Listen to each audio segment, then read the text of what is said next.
96.9 FM. Fresh news, smart talk, all day. The views and opinions of the hosts and guests are their own and do not necessarily reflect the position of the management and staff of Guardian Network.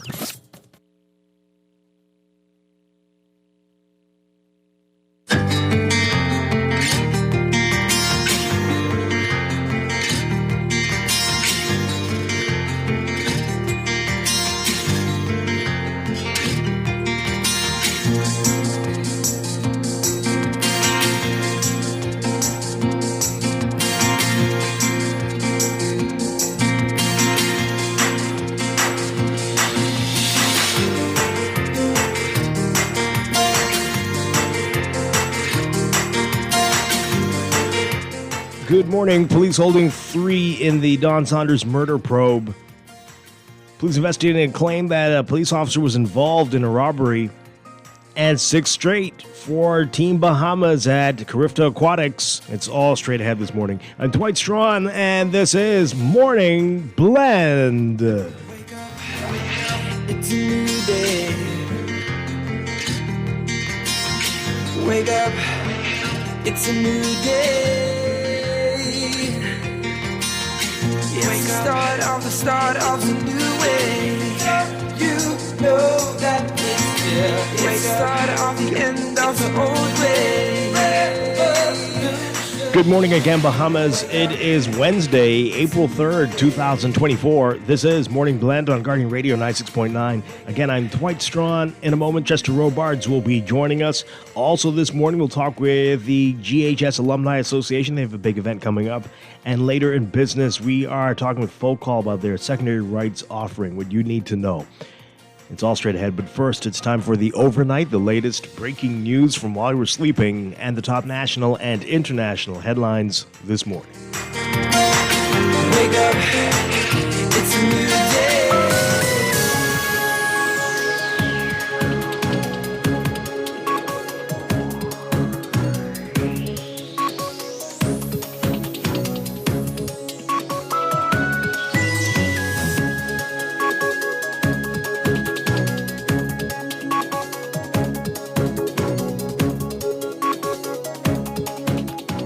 In the overnight, 3 men are in police custody in connection with the murder of former Tall Pines MP Don Saunders, who was shot during an armed robbery at a Gambier Heights club last week. Commissioner of Police Clayton Fernander confirming this at a press conference yesterday. Fernander telling reporters that police are using CCTV footage from the area in their investigation, allowing officers to piece together the movements of the suspected shooters before and after the murder. Eyewitnesses told police that Saunders was shot after one of the culprits pointed a gun in his face. Fernander says that at some point, according to witnesses, Saunders brushed the gunman's hand and the suspect then shot him in the neck. Saunders ran away but collapsed in the area and died. Police previously said he was killed after 2 masked men opened fire on the unnamed business in western New Providence during an armed robbery after 9 p.m. on March 27th. Yesterday, Fernandez said the gunman robbed customers as well as the bar. Cash and jewelry were stolen, adding that police were working to determine if other items were taken as well. Fernandez says all 3 of the men are known to police. Through CCTV footage, police have been able to determine that Saunders was at the night spot for about 10 to 15 minutes before the gunman arrived. Surveillance video shows that before the murder, the suspect's car was parked outside a house 2 corners away from the club. Fernandez says that someone was seen getting into the car, a Nissan March, before they drove directly to the scene and waited there. About 10 minutes later, the club's owner showed up. As the man was taking items out of his car, he was approached by the culprits. Police have been able to track some of the car's movements after the shooting. According to the commissioner, they followed the vehicle after the scene onto West Bay Street, which continued deep west into the Mount Pleasant area, and that's where police say they lost the vehicle.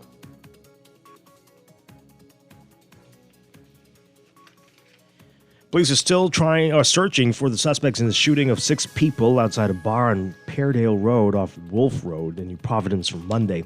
Commissioner of Police Clayton Fernander again saying between 15 and 20 people were outside when the shooting started. two masked gunmen drove in front of the building and started shooting.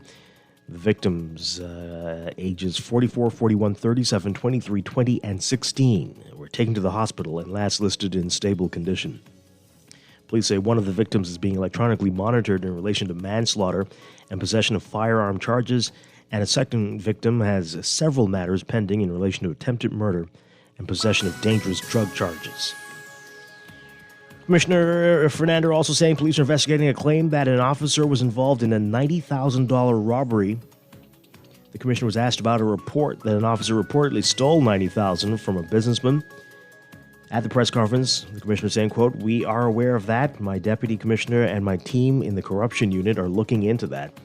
There is nobody on administrative leave at this time, but we have a complaint. We are still trying to get some clarity to it.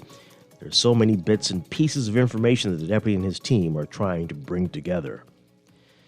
Well, Fernandez says he intends to meet with the Deputy Commissioner, Limon Delaveau, along with the team from the Complaints and Corruption Branch. He intended to do that yesterday.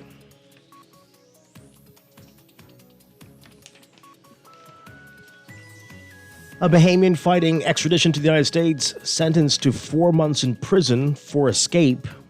33-year-old Vandrick Smith is wanted in South Florida for his alleged role in a human smuggling conspiracy in which 5 migrants were killed. Smith escaped from police custody on March 28th when he jumped off the bus in the Wolf Road area of New Providence while he and other inmates were being transported back to the Bahamas Department of Corrections. Smith ran 3 blocks before he was caught. Earlier that day, he had appeared before Magistrate Kendrick Kelly for a gun possession case. Smith was arraigned yesterday before Magistrate Algernon Allen Jr. and pleaded guilty to escape. He told Allen that he feared for his life in prison as he'd allegedly been attacked. Given that Smith had no prior convictions, he was sentenced to 4 months imprisonment. And a recently released convict denied bail on firearm and ammunition possession charges. Raphael Nemore was arrested on March 28th in downtown Nassau after police allegedly found him with a Glock 40 pistol and 15 rounds of ammunition. Nemore pleaded not guilty to the charges at his arraignment before acting magistrate Lennox Colby. He was denied bail, and his trial is set to begin on May 6th. Nemore was released from prison last year after serving almost 15 years of a 20-year sentence for manslaughter by provocation in the fatal shooting of Cocktails and Dream security guard Hewell Charles Ferguson on August 30th, 2007. Overseas, Taiwan's strongest earthquake in a quarter century, rocking the island during the morning rush hour today, damaging buildings and highways and leaving 9 people dead. In the capital, Taipei, tiles fell from older buildings as the earthquake shook the city, and schools evacuated their students to sports fields, equipping them with yellow safety helmets. Some children covered themselves with textbooks to guard against falling objects as aftershocks continued. Afterward, a 5-story building in one area near the offshore epicenter was left leaning at a 45-degree angle, with its first floor collapsed. Taiwan's National Fire Agency said 9 people died in the quake, which struck just before 8 a.m. The local United Daily News reported 3 hikers died in rock slides in Taroko National Park, and a van driver died in the same area after boulders hit the vehicle. The agency said authorities have lost contact with 50 people in minibuses after the quake downed phone networks. More than 70 other people are trapped but believed to be alive, including some in a coal mine. Another 882 have been injured.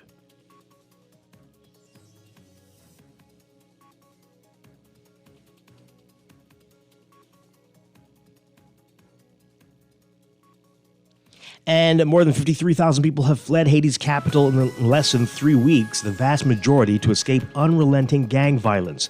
That's according to a United Nations report released Tuesday.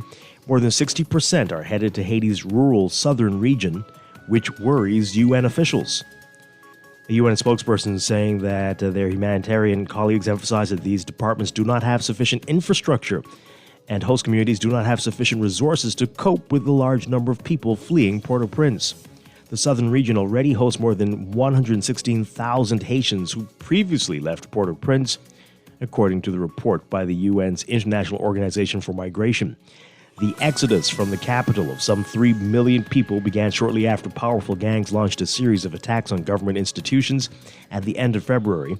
Gunmen have burned police stations, opened fire on the main international airport that remains closed, and stormed Haiti's 2 biggest prisons, releasing more than 4,000 inmates.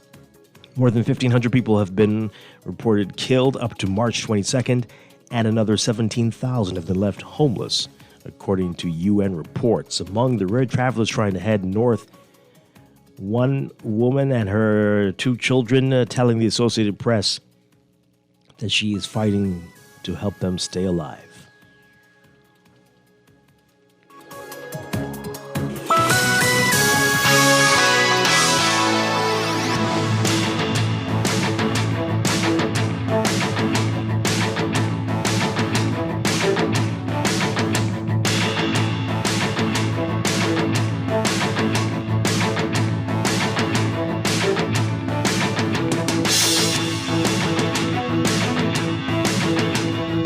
In sports, 6 straight for Team Bahamas. The Bahamas has done something no other country has ever done in the history of the Carifta Swimming Championships, and they did it in spectacular fashion, increasing its lead significantly each day.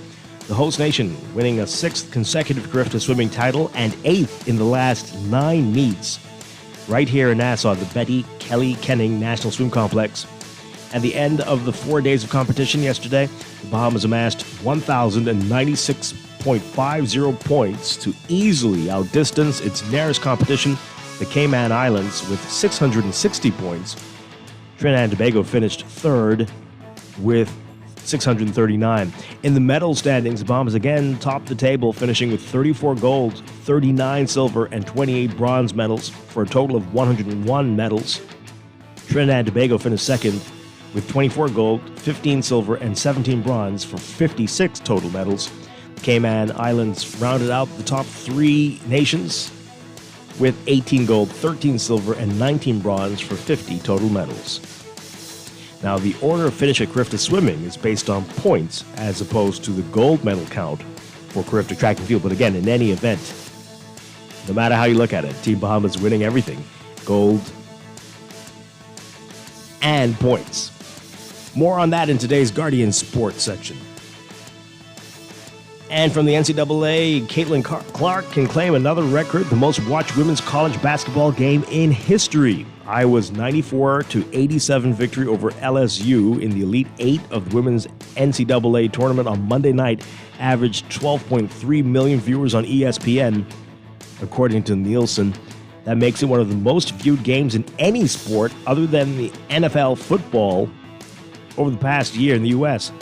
Iowa LSU outdrew all but one of the 5 games in last year's NBA Finals, along with the clinching game of last year's World Series.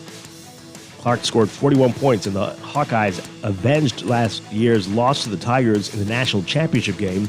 The viewership surpassed the 11.84 million who watched the 1983 NCAA championship game between Southern California and Louisiana Tech.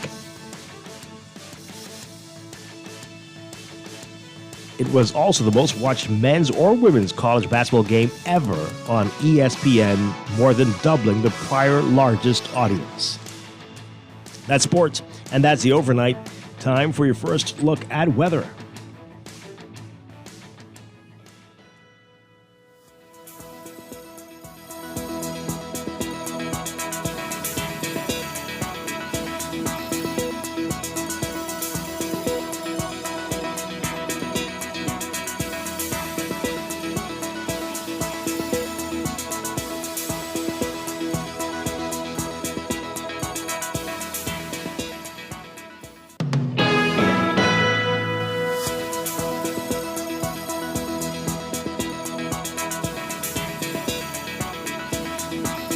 Your first look at weather brought to you by Easy Car Sales.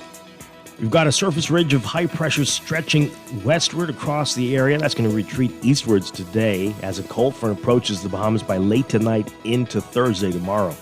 A tightening pressure gradient between the retreating high and the approaching front will result in increasing winds and building seas mainly across the northwest Bahamas.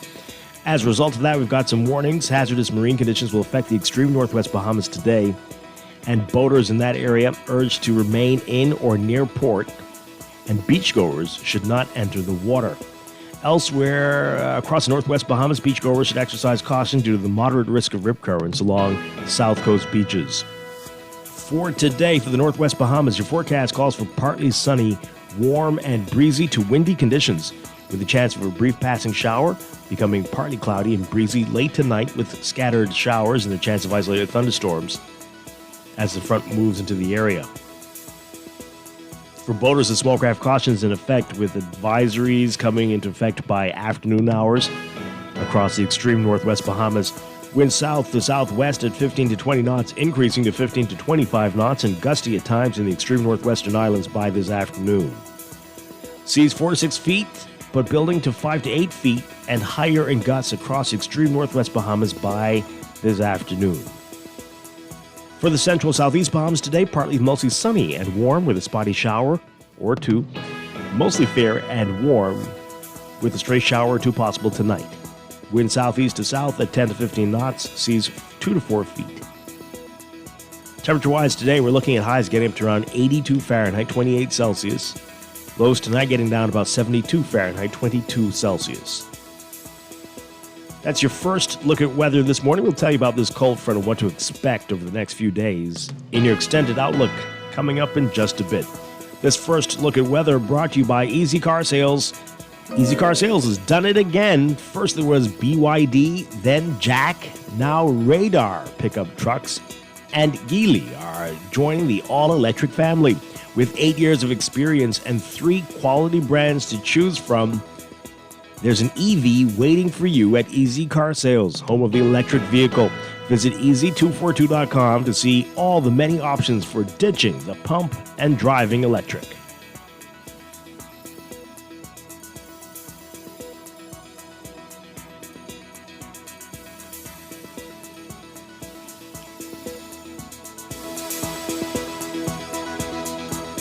Wake up, it's a new day. It is time for a break, but when we come back, we're discussing today's top stories right here on Morning Blend on Guardian Radio 96.9, your home for fresh news and smart talk all day. You know that it's the start of the end of the old way. Wake up, it's a new day.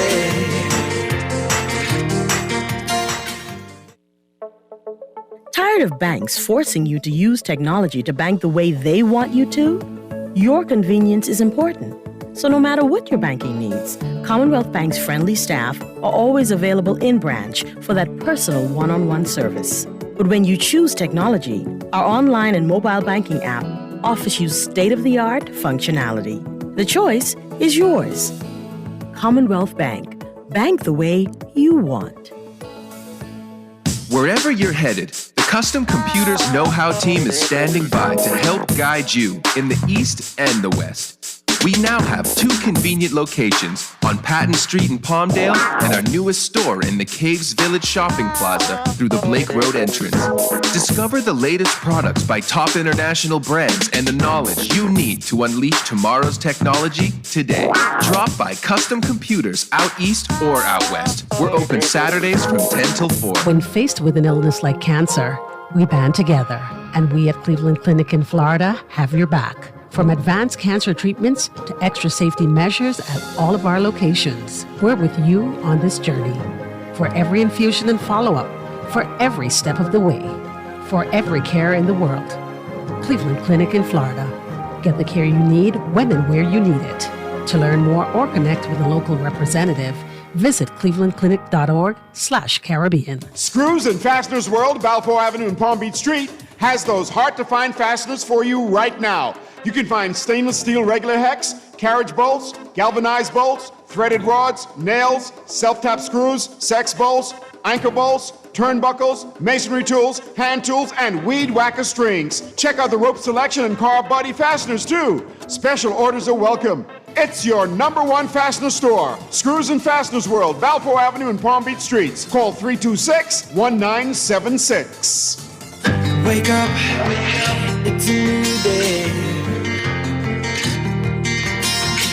Wake up, It's a new day. It's the start of a new way. You know that it's the start of the end of the old way. Revolution. Wake up. It's a new day. Wake up. It's a new day.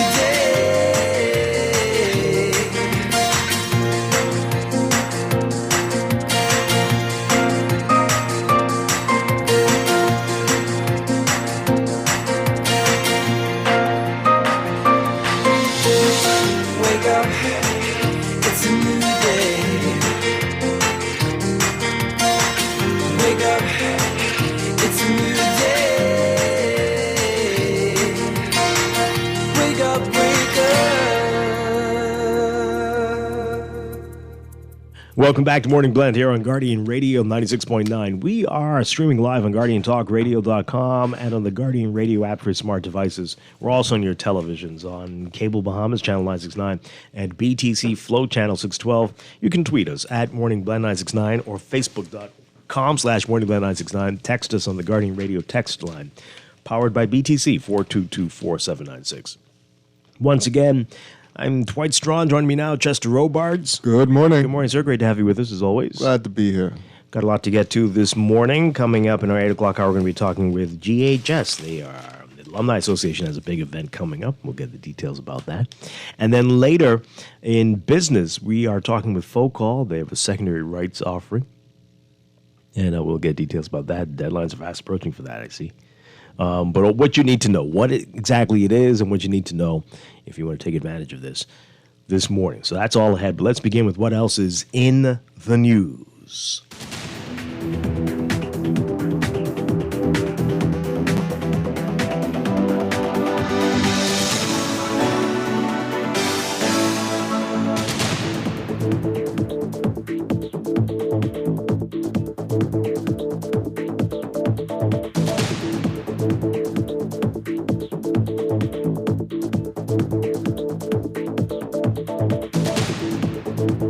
And in the news, the big headline involving the press conference that the police told us they were going to have yesterday morning. The police hold 3 in murder probe. We'll get to that in just a moment. Just want to mention the wonderful thing that Team Bahamas did, the swimming team. Go Team Bahamas, 6 straight. Aquatics, 6 straight. They did it, and never before has this been done in Carifta swimming. So this is just fantastic, and I know we had a little bit of concerns. Some concerns about the pool and whether they had enough time to practice in a 50-meter pool. That's the only one in the country. Right. But they did it. They did it, and this is 6 straight and 8 of the last 9. And so this is really, really amazing. And, of course, being on it doesn't matter, though, whether they're home or not. They dominate, and they did it again, this time at home. It was great for Bahamians to see it. 6 straight. But they did it no matter how you count it. In track and field, they count it with the number of gold medals, which is, I think, how the Olympics, well, depending on who you're asking at the Olympics. Yeah. Because, anyway. Number of gold medals. That's how they determine who wins with track and field. But in aquatics, they determine it based on the number of points. But in any event, whether it was gold or points, far ahead of the field, Team Bahamas still wins. And so they amassed 1,096.50 points, well ahead of second place Cayman with 660, and third place Trinidad and Tobago with 639. But even in the gold medals and the medal standings, with 34 gold, 39 silver, and 28 bronze for 101 total medals, well ahead of Trinidad and Tobago, second place with 24 gold, 15 silver, and 17 bronze for 56 medals, and the Cayman Islands with 18 gold, 13 silver, and 19 bronze for 50 total medals. I know Mr. Gargle said we had to watch out for Cayman, but Trinidad, boy. Yeah. Well, yeah, Trini. Well, yeah, they did very well. Third in points and second with the medals. Yeah. So, yeah, good showing for them. But, again, a much bigger country. Cayman is a smaller country, but hey. Team Bahamas. So this has been a great year, as always. Second in track and field, our normal position there too. Yeah. And first in swimming, our normal position there. We're the Jamaica of swimming in the Caribbean. Oh, boy. So fantastic stuff. If you want to send shout-outs to Team Bahamas, give us a call, 323-6232, 325-4316, 325-4259, toll free 242-300-5720. Tweet us, Facebook us, text us 422-4796. And not only are we doing well in terms of competition, but schools are looking at our kids, as Mr. Cargill said as well, with some kids getting full rides to universities. Wonderful stuff. So, as we told the texter yesterday, and we've heard this before, though, but we can't use that as an excuse. Whenever we come second in track and field, we say, those other countries are way bigger than us. Yeah, they are way bigger than us, and we're dominating in swimming. So, you just have to, this is your lane, I guess, right? And second isn't bad at all. Jamaica is functioning on another level when it comes to track and field.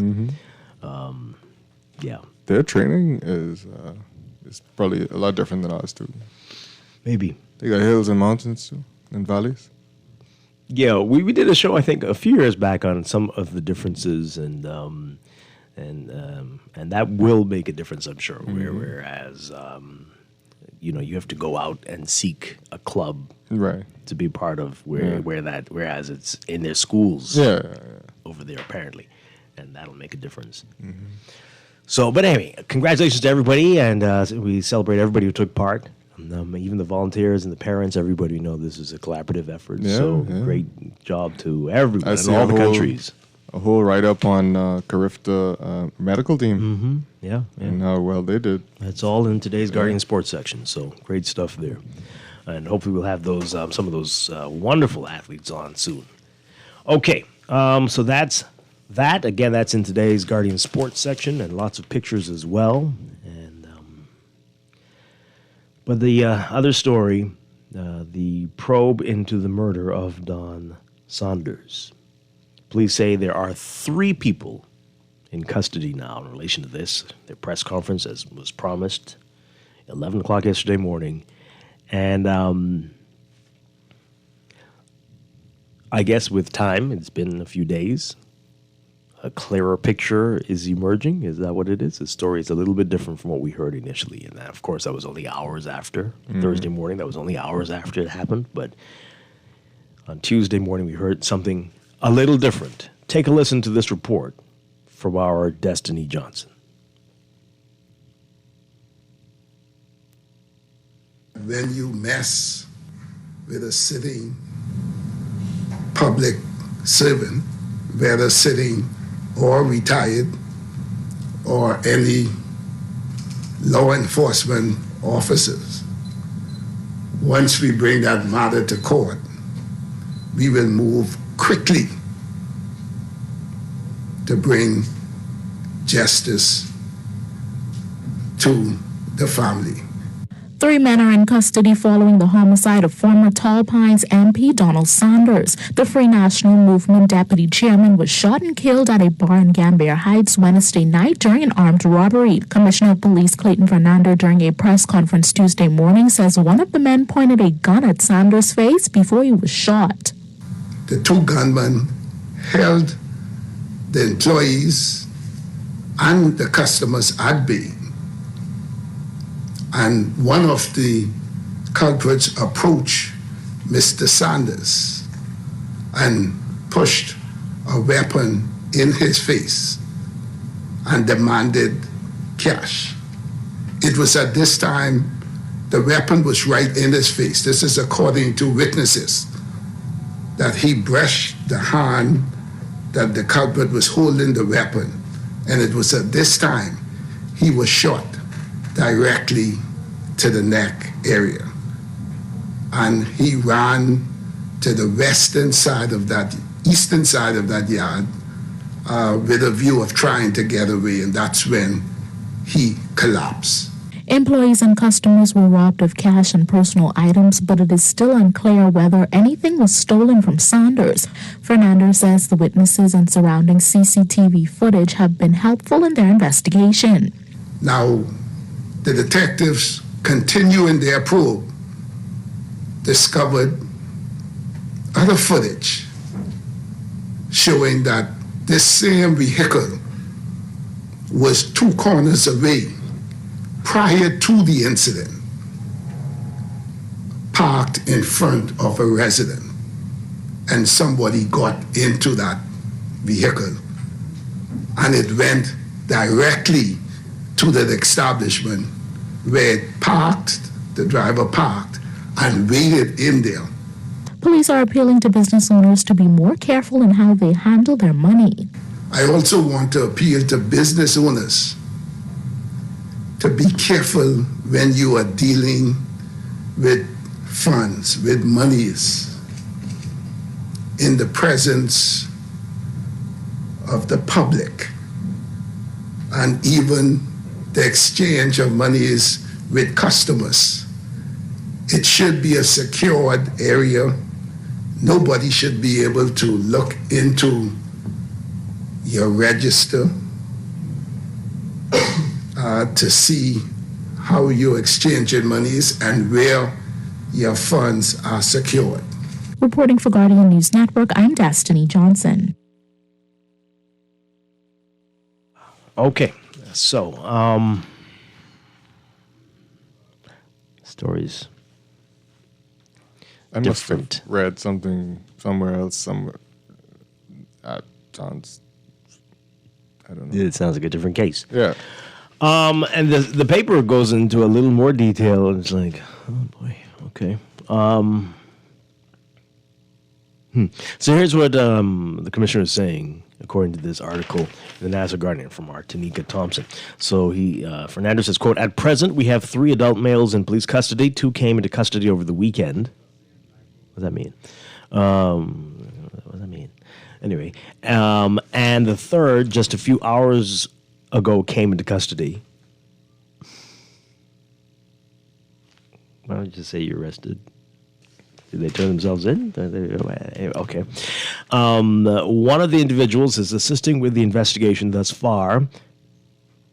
One is.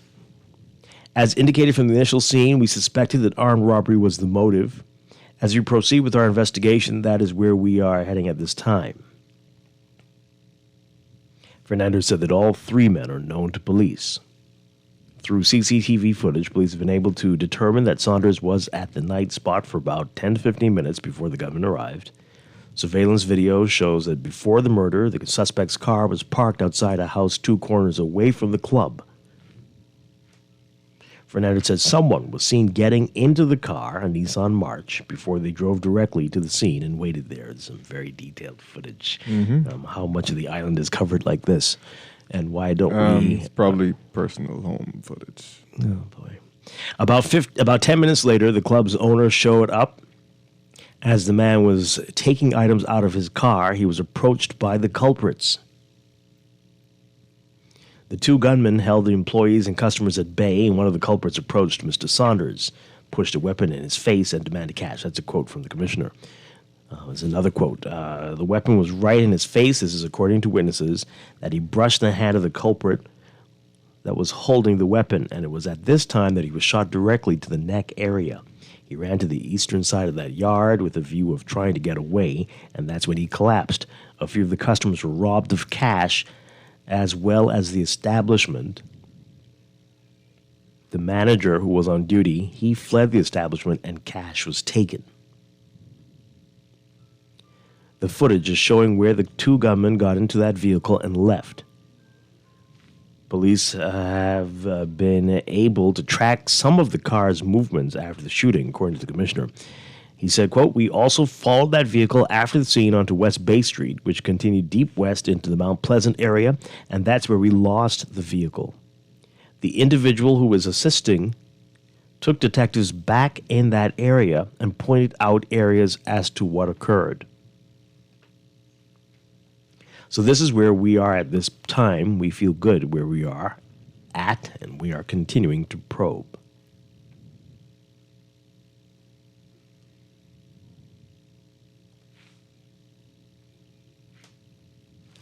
Yeah, okay. I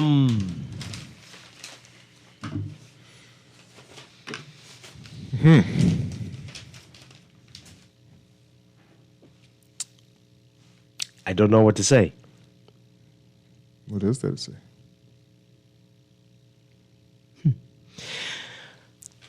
Okay. I'm afraid to do this, but let's just be very careful here. If we don't want to get into any specifics, we don't want you doing any testimony. If you have any testimonies, please call the police urgently.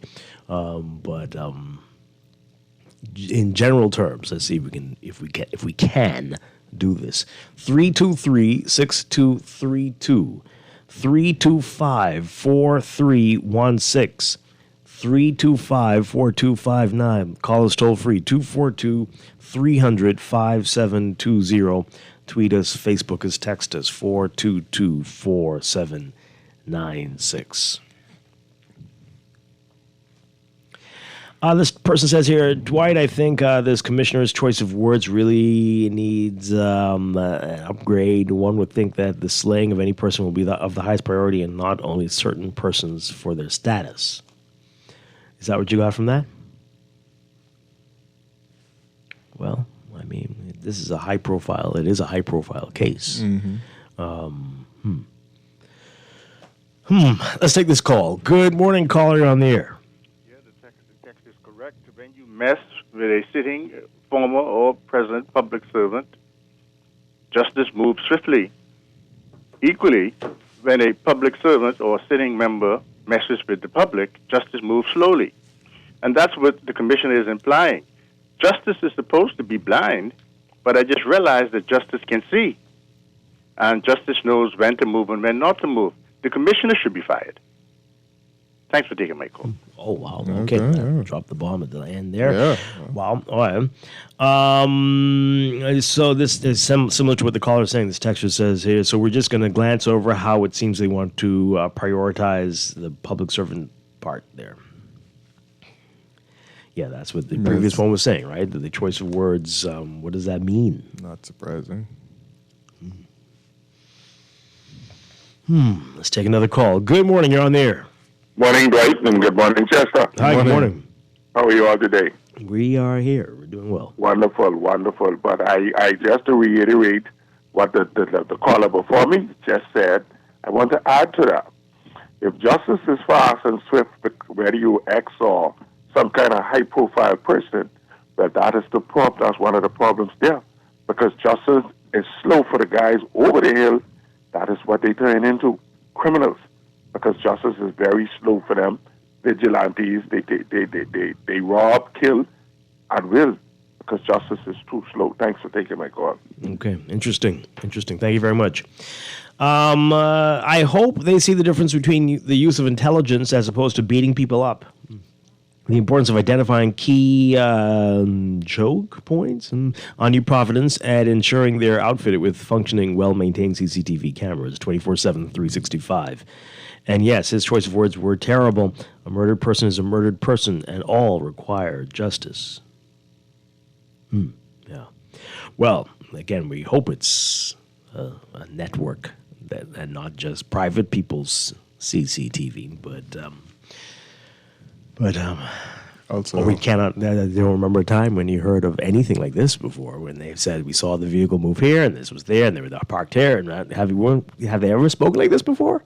I believe they do it. They've but we've never heard them say this. Yeah. And we saw the vehicle here parked at this house. The person came in. Yeah. This person got out.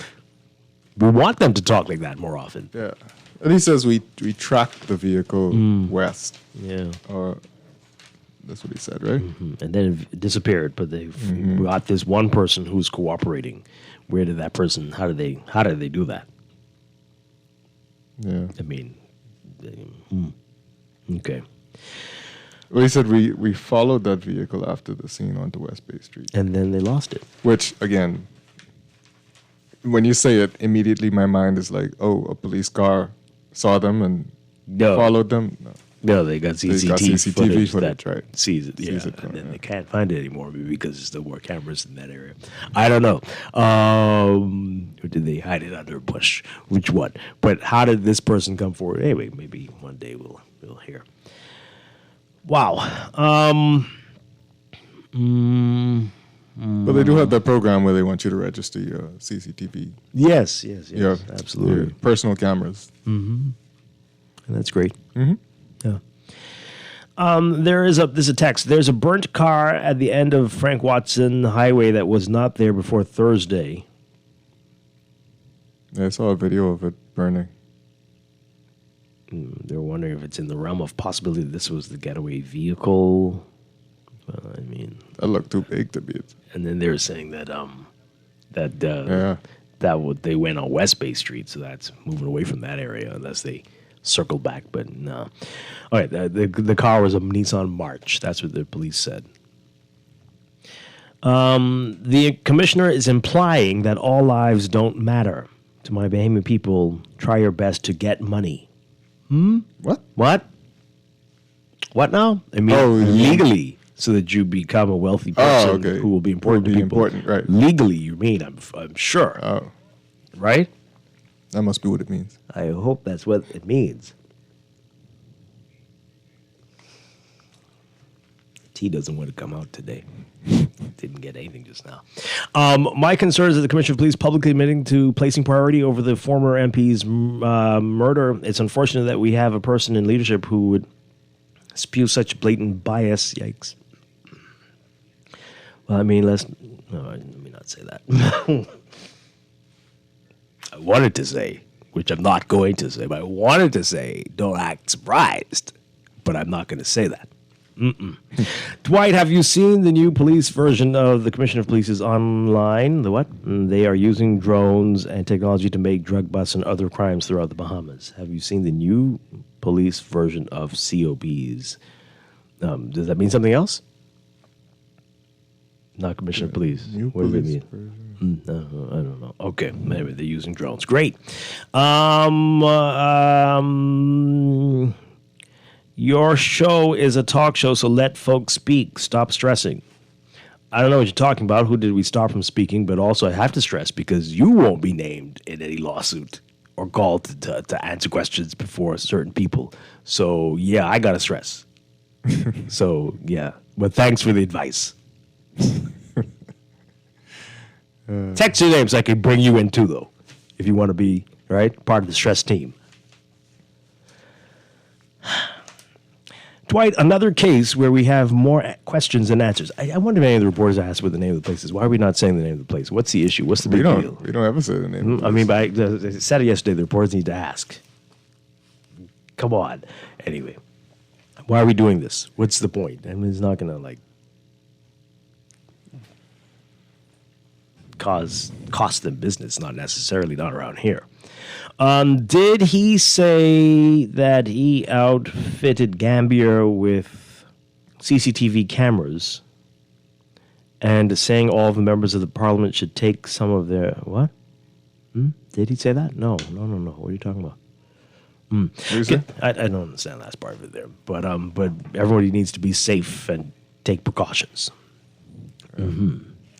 All right, 323-6232. 325-4316. 325-4259. Tweet us, Facebook us, text us, 422-479. Good. It's interesting that they say that the car was in the area and somebody jumped in from someplace near there, and then they drove to that spot.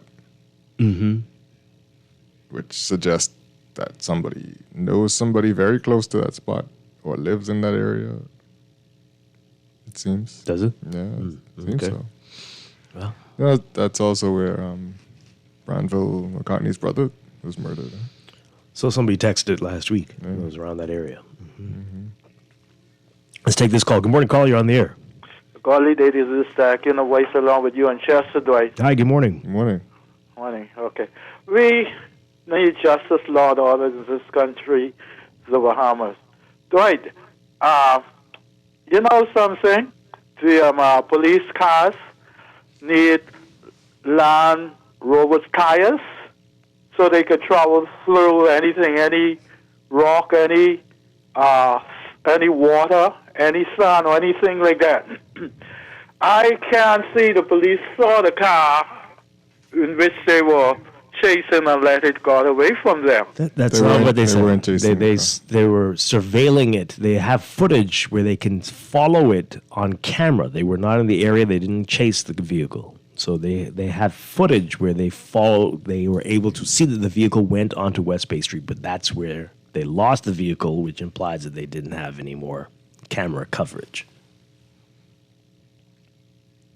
Got it? Yeah.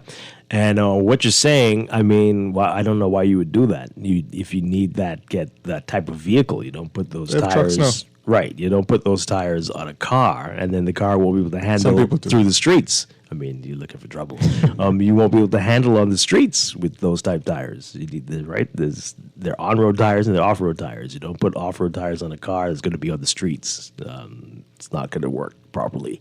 But okay. It'll work on our streets. I mean, they'll be able to go down the potholes and come back up the cliffs, right? But they won't be able to maneuver around the potholes. Oh, okay. So which one is better? They have trucks now. What about the rest of us? Good morning, caller. You're on the air. Good morning, Dwight. Hi, good morning. Chester. Good morning. From that night, Minister said that area was outfitted with CCTV cameras. The commissioner of police even didn't know those cameras were there. Okay? I don't know how you know that. How do you know he didn't know that? No, but he said that. Listen, go back to his words from the beginning when the reporters asked him. He said the police was there looking at buildings. There's a sign right across the street that says CCTV cameras. And Minister said that. Okay? What's the point you're making, though? In fact, Minister said all the members of parliament should take their money and outfitted their areas with CCTV cameras. Mm-hmm. Okay. Okay? Mm-hmm. All right. Thank you very much. Great. Let's take another call. 323-6232. 325-4316. 325-4259. Toll free 242-300-5720. Caller, good morning. You're on the air. Hi, are you there? Good morning. Hear something? Nope. Okay. Yeah. Okay. People mentioning this again about CCTV. Okay. Great. Mentioning what? I don't understand. And that's what we expect, and that's what should be happening.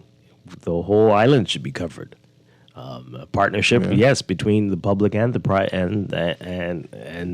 private citizens, the police, everybody, right? It needs to come together. But okay. But clearly we have a ways to go still. Mm-hmm. Right. Some more text messages here. This person says here, yeah, Dwight, these people trying to cause you to get locked up. Yep, I see that.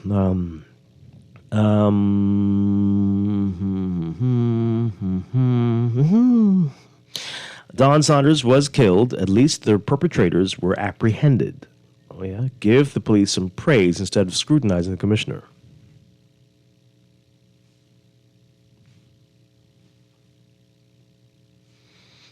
Okay, texter. 3 people are in custody. We will see if they are the perpetrators. Lots of people have been locked up for things they had nothing to do with. We know this. So we will see. And, we are just analyzing the situation.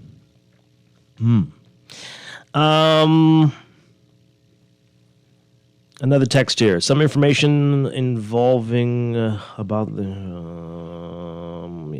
okay. This is what we didn't want to happen here. And Dwight, you're going to soon get another call from Skippings admonishing you. This is yesterday. I know you don't listen on your off days, sir. But yeah, we had an interesting call yesterday. Oh, yeah? Mm-hmm. Dwight, I don't know any other way to obtain money other than the legal way. I've been a law-abiding citizen all my life. So yeah, the legal way. This person said get the money the best way you can. Good for you. Wonderful. Love to hear it. Mm-hmm. Good morning. The traffic lights are out on University Drive. They've been out all Easter weekend. Can someone please fix it urgently? Yes, they've been out. I don't know why. I'm sure they do know why. At that intersection? Right? Yeah, that's a terrible intersection, too. University Commons, I think they call it now. But yeah, something has to be done. I don't know why. It doesn't make any sense. People don't care. Just going through it like they own the road. Oh, yeah. Good morning, caller on the air. Hey, good morning, Dwight. Hi. And good morning, Chester. Good morning. Hey, Dwight, I need one contract, man, to put up some cameras in Carmichael so we can catch our criminals in Carmichael. Man, because I believe really and truly, Dwight, right, that statement from the police about the footage of the cameras, right, it sends a serious message to me, right, because inside in the cities, right, what if we had these cameras where they could have traced these people, trace some persons a certain distance, and then they pick up some more cameras? It shows that we have a system in this country which seriously is interested in crime. Because if they could have traced that car out of that area, and then the coverage was lost because there isn't no more cameras, right? I mean, Nassau, this is a small place. What's going on? All we need is to make sure, not all we need, but what if we had our camera system? What if we had a proper national camera system, right, to protect this nation? It would have been, we wouldn't have these crimes, but I'm strongly convinced that our country cannot operate without crime, right? I'm certain that tourism is no longer our national, our number one industry. It has to be crime, because if our leaders are getting these payments from the public treasury that goes directly to their bank account, and none of them could see the interest of putting cameras in their communities for the safety of their citizens, it has to be premeditated, man. That's the only conclusion I can come to. Because why Nassau? Why you should be afraid to come to Nassau because you know you can be recorded to commit crime. That's the way I feel. You guys have a nice day. Thank you very much. I get your point. Premeditated. That's a tough one. I just think it's just first word that came to my mind was laziness, incompetence, almost. But premeditated. I understand. I understand why you would say that. I understand because this is what we've been talking about for years. They're the ones who brought it up initially all those many years ago, more than a decade, more than maybe even two, right? But we've never seen any evidence that they were getting anywhere near to the type of networks that we see in other major cities. Yeah. And it's been perplexing. We've seen the cameras go up. They're there. We wonder if they're working because things happen and nothing comes out of it. Mm-hmm. So I get the frustration. It is weird. It is very, very weird. And as you heard, at some point in this case, they've got no more footage, and that says a lot there, right? To get them as far as Mount Pleasant, not too bad. Mm-hmm. And still probably a ways along West Bay. Yeah. But I guess I was trying to, while he was talking, it hit me like, okay, maybe this is where they got the one who's cooperating, because it was parked in front of a house for a while, so they would go back to that house, I suspect, and then so we know who's in this house, and okay, well anyway, maybe we need to stop talking about this now. But yeah, we will see. We wish the police all the best, and we hope they learn from this. That this is the way it can be done for many other situations in the country. But they did it. For this one.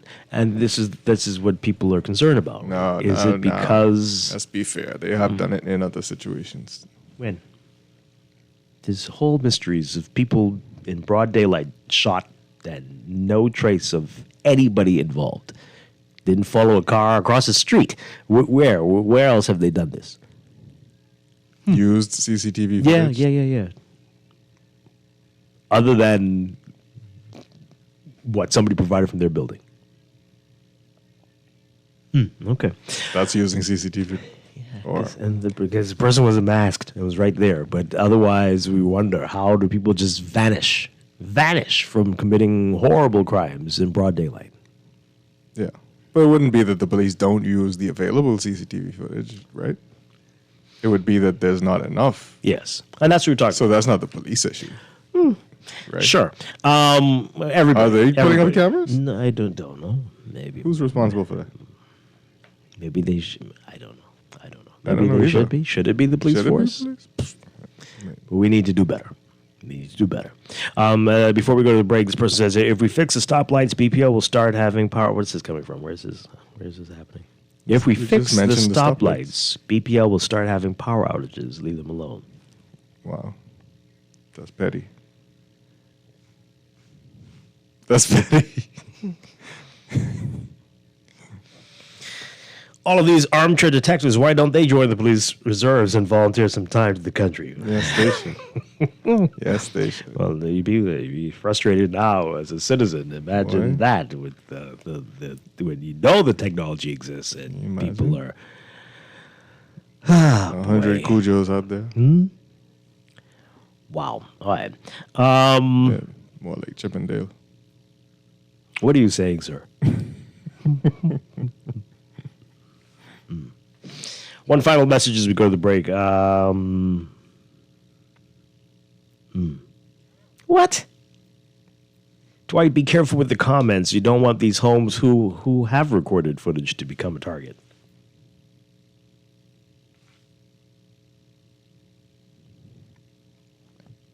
Well, if everybody's doing it, I mean, you can't take out everybody, right? Or you just stop. I mean, as the caller said too, right? I mean, I can't do this because it's probably going to be footage, and we're going to get caught. Also, so stop. Also, the police already have the footage, unless you're going to use that So same. all gay people with cameras are going to be the target now. This is a whole new wave of people going around destroying CCTV cameras. They're going to go clear the area before they do anything. That's you're a hitman for cameras. That's what I do. They pay me to go and destroy CCTV cameras. Because that's the type of thinking we have in the country. Oh, boy. Let's go to a break. This is Morning Blend on Guardian Radio 96.9. Stay with us.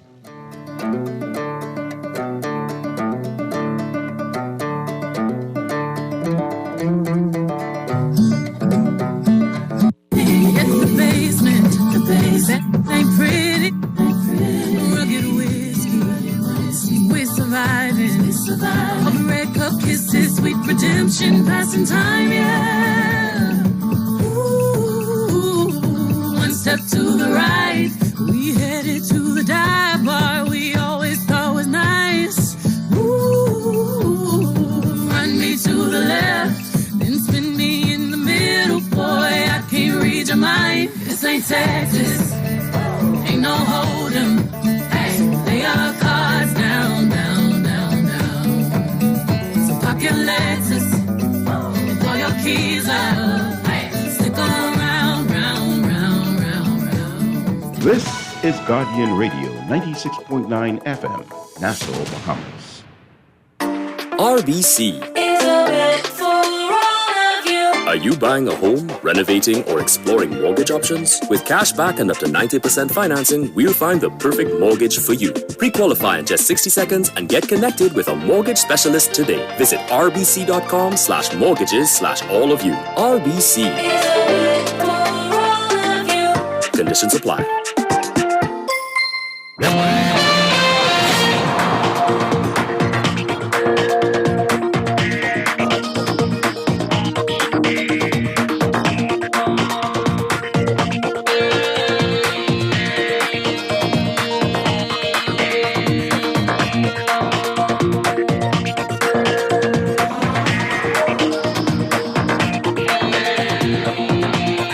Got your first good traffic for the morning, brought to you by RBC, a bank for all of you.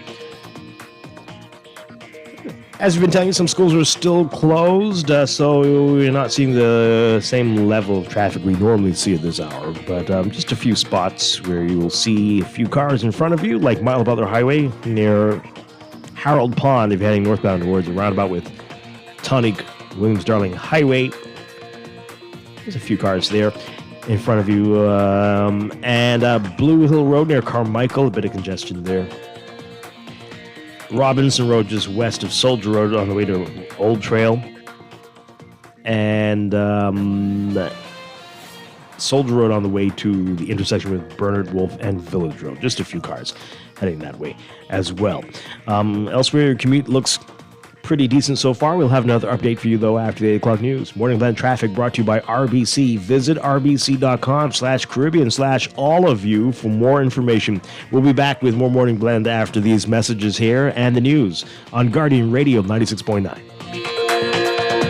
Doctors Hospital has reimagined primary care. We have invested to improve our health system, ensuring that accessible, affordable, world-class clinical care is closer to you. We understand that your relationship with a primary care provider shapes the foundation of your overall health. Our new modern primary care facilities are where critical diagnoses and true personalized treatment begins. With locations across New Providence, Grand Bahama, and Exuma, we invite you to experience the Doctors Hospital difference. Book your next appointment at clinics.doctorshosp.com. In 2023, over 9 million visitors came to the Bahamas. This year, we plan on shattering that record. That's why tourism is everyone's business. Paradise is not only found in Nassau, but throughout our 16-island destination. No matter who you are or what you do, we all have a part to play in our tourism industry. This is our country. These are our islands. This is our home. That's why tourism is everyone's business. Wherever you're headed, the Custom Computers Know-How team is standing by to help guide you in the East and the West. We now have 2 convenient locations on Patton Street in Palmdale and our newest store in the Caves Village Shopping Plaza through the Blake Road entrance. Discover the latest products by top international brands and the knowledge you need to unleash tomorrow's technology today.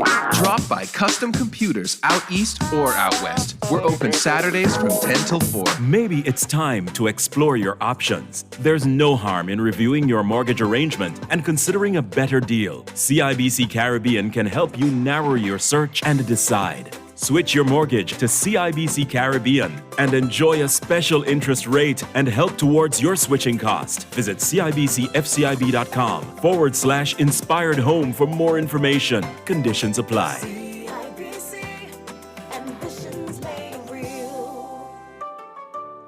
Always on the go? Missed the show? You can now listen to Guardian Radio talk shows anytime, anywhere on Spotify and YouTube by searching Guardian Radio 96.9 FM or by entering the name of your favorite show. You can also listen by logging on to GuardianTalkRadio.com and clicking on the podcast tab. Guardian Radio, continuing to provide you with fresh news and smart talk anywhere, anytime, all day. This is Guardian Radio 96.9 FM, Nassau, Bahamas.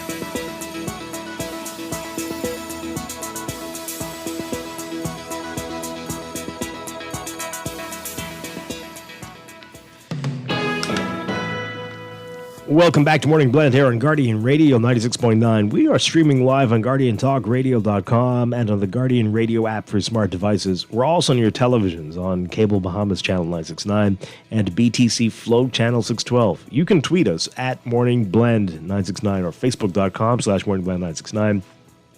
Text us on the Guardian Radio text line powered by BTC 422-4796. Standard text rate supply. And now, at 8:20, it's time for another check of your weather for today, brought to you by Sherwin-Williams Paints. Got a lot going on and a lot going to be happening over the next couple of days. So we've got a surface ridge of high pressure stretching westward across the area.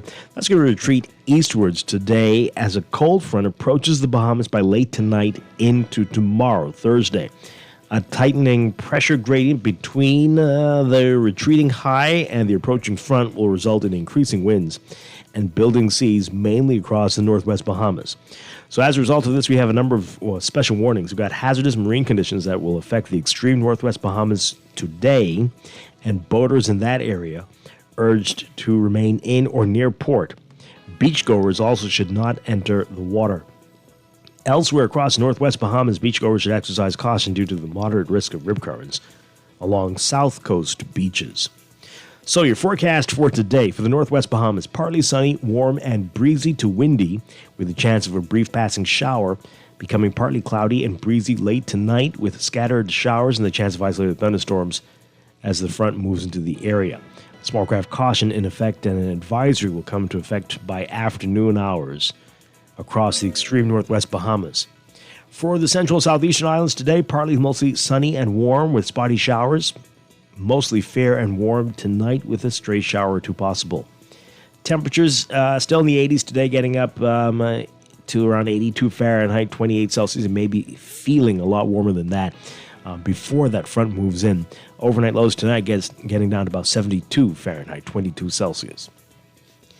Now, in your extended outlook, that cold front is going to move into the northwest Bahamas early tomorrow and weaken as it advances southeastwards. High pressure northwest of the islands will shift across the country in the wake of that front, and that's going to result in mostly pleasant weather conditions for the remainder of the week heading into the weekend.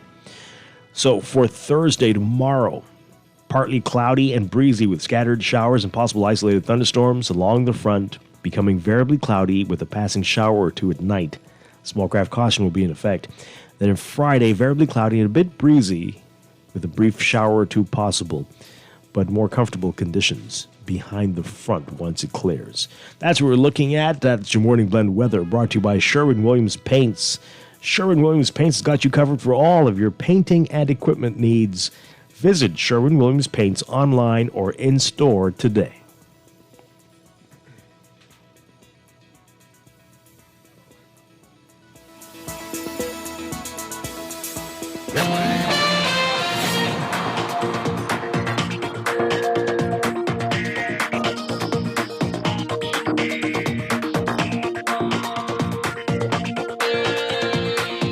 And time for another check of your traffic for the morning, brought to you by RBC, a bank for all of you.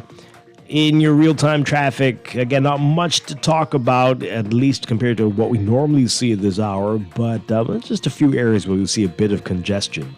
Like Milo Butler Highway, as you get closer to the roundabout north of Harold Pond, you'll see some cars in front of you northbound. And a bit of a backup along Tawny Williams-Darling Highway at some of those roundabouts, including Milo Butler Highway and Bahamas Games Boulevard. Just a bit. Nothing much to complain about. Then we've got on Blue Hill Road near Carmichael, and just as you get closer to the roundabout with Independence Drive. Further up, though, you're going to be seeing issues on Blue Hill as you get closer to Cordo Avenue if you're heading northbound. Elsewhere, near Old Trail on Robinson, congestion at that light there. And then at some of the intersections along Prince Charles Drive. A little busy for you on Soldier Road northbound toward Bernard, Wolf, and Village Road, just as you get closer to the light. But again, nothing that you can't manage. That's your Morning Blend traffic, brought to you by RBC. Visit rbc.com/Caribbean/all of you for more information.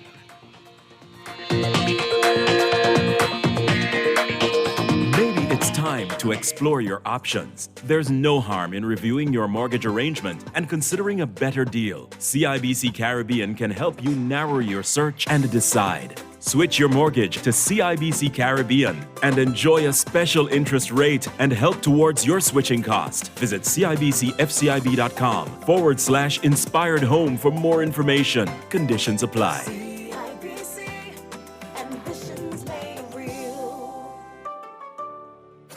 Are you ready for the best of the best? Keep the Vibe Alive Music Group, Alpha Sound Promotion, and Guardian Radio presents the best of the best Rake and Script Explosion Concert. Mark your calendars for May 11th as Super Club Breezes grounds ignite with Bahamian talent featuring KB, Gino D, Funky D, Veronica Bishop, The Brylanders, Avi, Elon Moxie, and Shine 242. Right now I feel like whining. Join the Falcons, Iron Store, Sylvie Pierre, Johnny Cake, Mama D, Nishi LS, Pat Ramis, Stevie S, and Shad Colley and the VIPs for an electrifying night of music and culture. Tickets are flying, so grab yours now. Available online at BahamaZTickets.com or swing by the Beauty Shack on Soldier Road and Carmichael Road. This is the event of the year. The best of the best Rake and Scrape Explosion at Breezes Resorts. Gates open at 6 p.m. Don't miss out on the Bahamian magic. At Wendy's, we are different. We don't just use beef. It's fresh, never frozen. Our burgers are square because we never cut corners. Served hot off the grill with fresh lettuce, tomatoes, onions, and American cheese. We believe in fast food done right. Always serving fresh, never frozen beef. Order a hot, juicy Dave single, double, or triple. Made with fresh, never frozen beef. Now only at Wendy's. Different inside and out.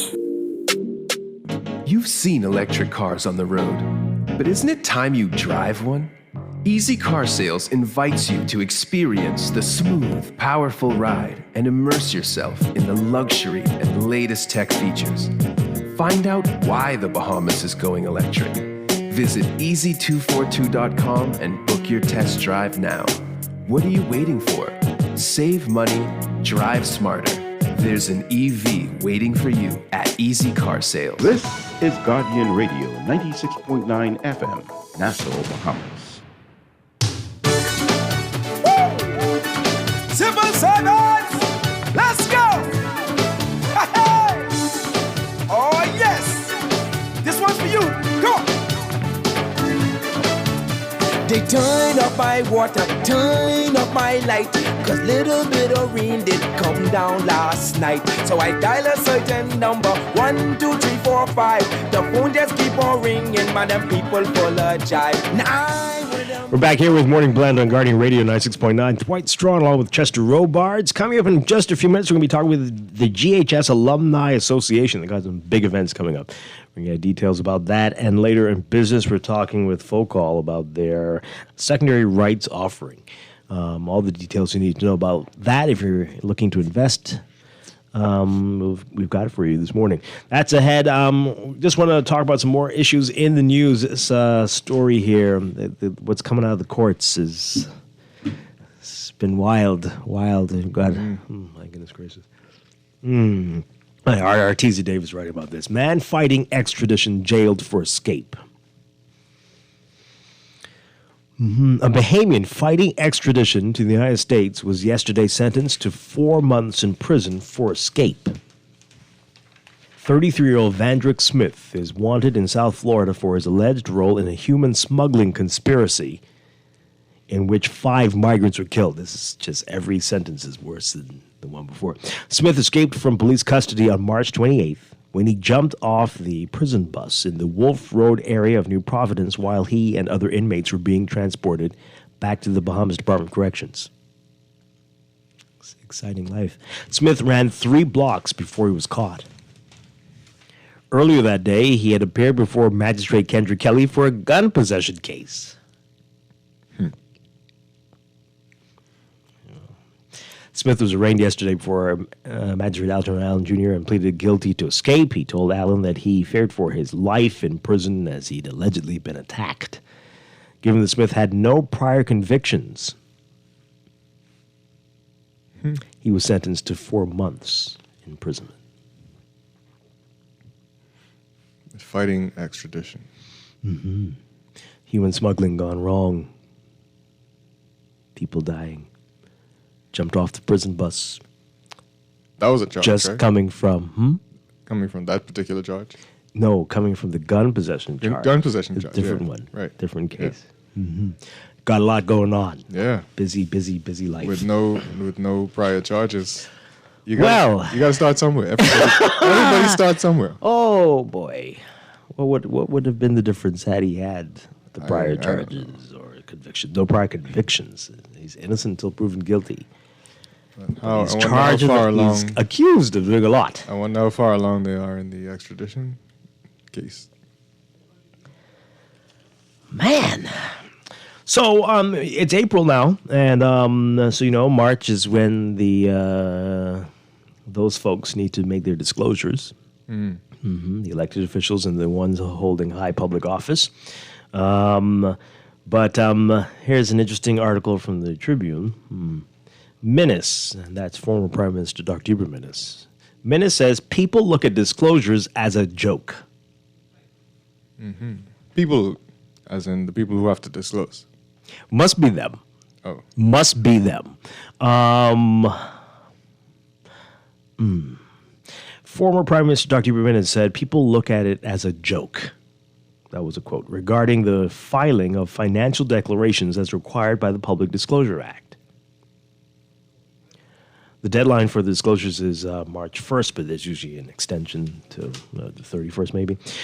Public Disclosure Commission Chairman Bishop Victor Cooper was unclear on whether an extension was given when pressed on the matter. He was also not forthcoming on how many MPs have disclosed as yet. This is the usual story every single year.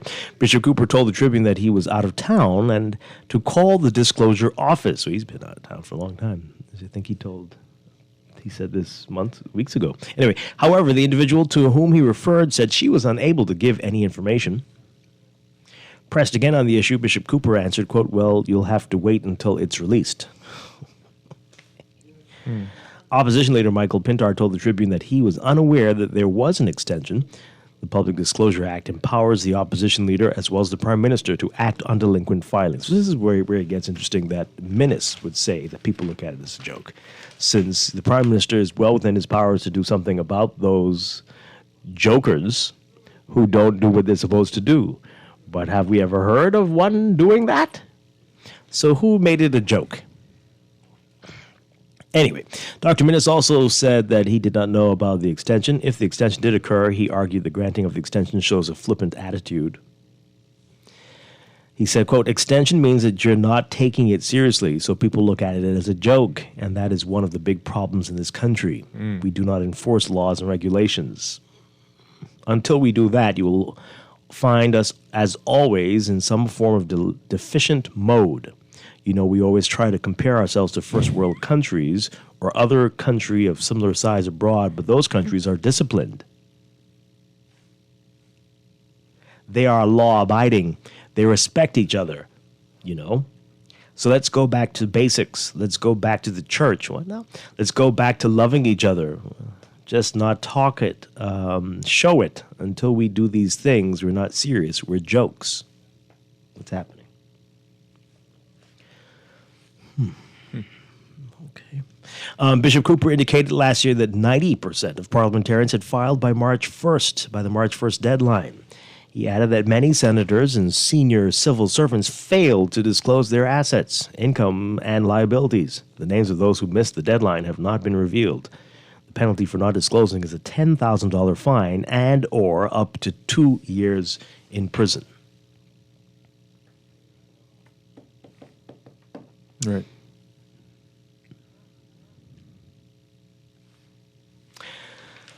Funny how we could never get information on it. No, but we also couldn't when he was the prime minister. It's true too. So I don't. When did we start taking it as a joke? From day people. 1, day 2? That's why I said people. Okay. Wow. Okay, a couple of comments on this. You can quickly get your views in. You can quickly call us or text us. This person says here, this is before the break, though. They say, I listen almost every morning. I must commend you on your ability to control responses to some of the most idiotic things I've heard people call in to say. Keep it up. And idiotic things I read, too. This person says, this is back to the other story. The Commissioner of Police really needs to stop his crap. We are all equal before the law, and there should be no favoritism, period. Cable Bahamas is still not working. Yes, that's right. Please call Cable Bahamas. We're trying to get with them as well. 4 months is a disgrace. They need tougher penalties. This is the guy who jumped out of the prison bus. Bishop Cooper needs to be fired. And I'm not going to read the rest of this, but it's not pleasant. Okay. Wow. What's this? What is this about? Is this about this show? Okay, this is just a random text. I just came back from my family vacation in Exuma, and I was sad to see the state of which is the only fish fry on the island. The government, what area code is 732? Look that up while I read this, please, sir. Okay. The government has to do better. The MP for Exuma has to stop aligning his... Wow. Oh, gosh. Okay. And there's a shipwreck there. There's a lot of dirt. I'm editing now because this went all over the place. Easy. Okay. And there's a dock. There's a dock and a boardwalk, something connecting all the stalls, but they're not happy. Wow. Okay. Big up Jersey. We'll take this call, and then we're going to take a break. That was a serious text. You mean the part you didn't read? Yeah. Oh. Good morning, caller. You're on the air. Good morning, Dwight. Good morning, Chester. Hi, good morning. Very interesting morning again. Thanks for hosting one of the most provocative shows in the morning. An eye-opener.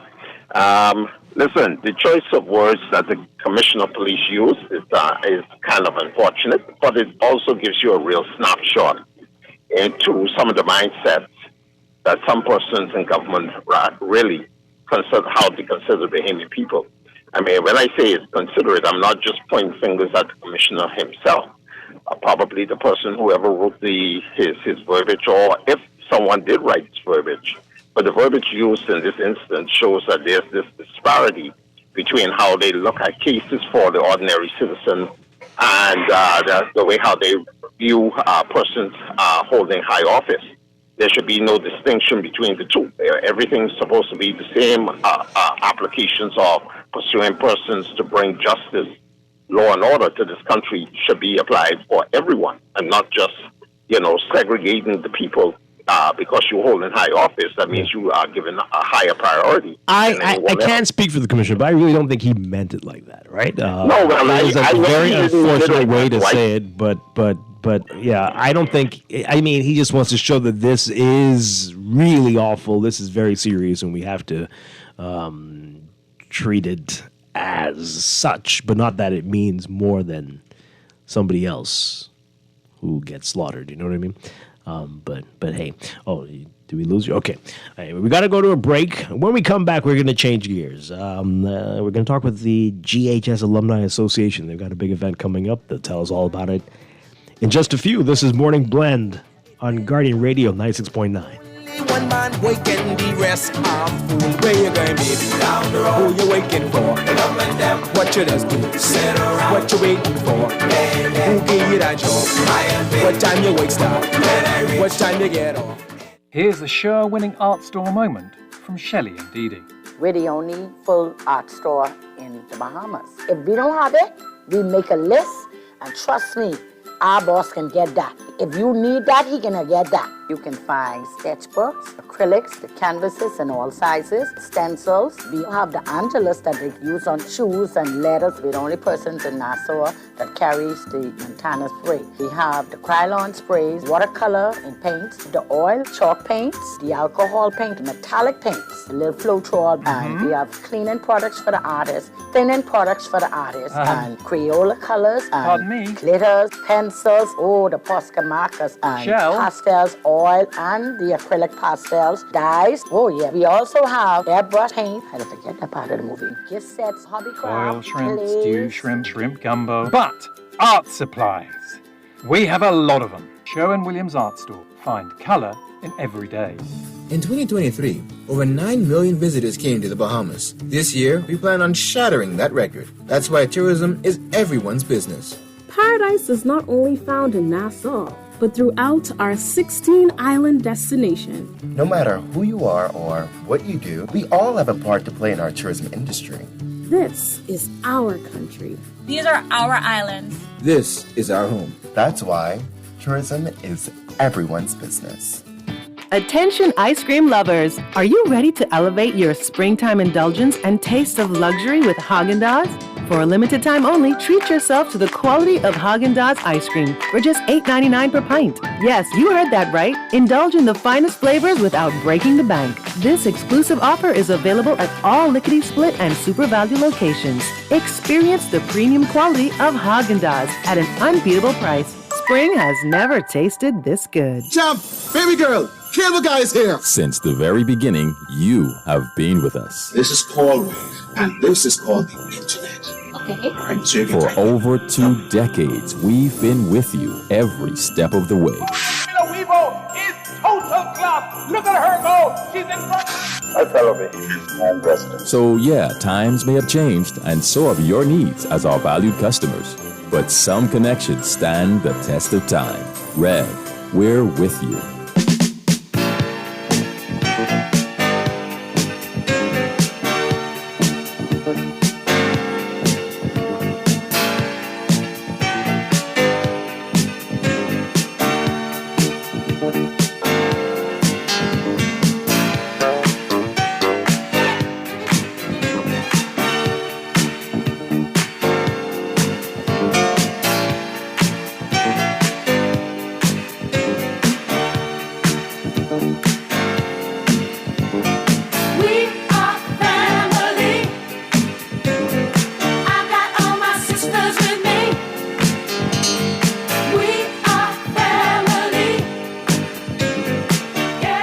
Welcome back to Morning Blend here on Guardian Radio 96.9. Dwight Strachan along with Chester Robards. And as we said, changing gears now, the GHS Alumni Association has a big event coming up. Here to tell us all about this, very pleased to welcome to the show Vaughn Albury and Paul Fernander. Good morning. Great to have you all. Great to have you back with us. Good morning, and thank you very much for allowing us to grace, as the gentleman said a few minutes ago, the most provocative show in the country. We've been on a number of radio stations talking about our second annual Phoenix Awards, but we saved the best for last because the event is on Saturday. Oh, wow. So your show, once we get on Dwight's Morning Blend on Guardian Radio, we are absolutely, positively sure that most of the Bahamian people will know of the great and significant event we're going to have on Saturday. Wow, Did Paul. you say, oh, God? I was just like, we didn't pay him for this, but it sounds like a paid We're talking announcement. about Government High. Oh, okay. Yeah, the Government High School. Yeah. I was wondering what the oh, God was. No, I mean, he was laying it on a little thick. But that's but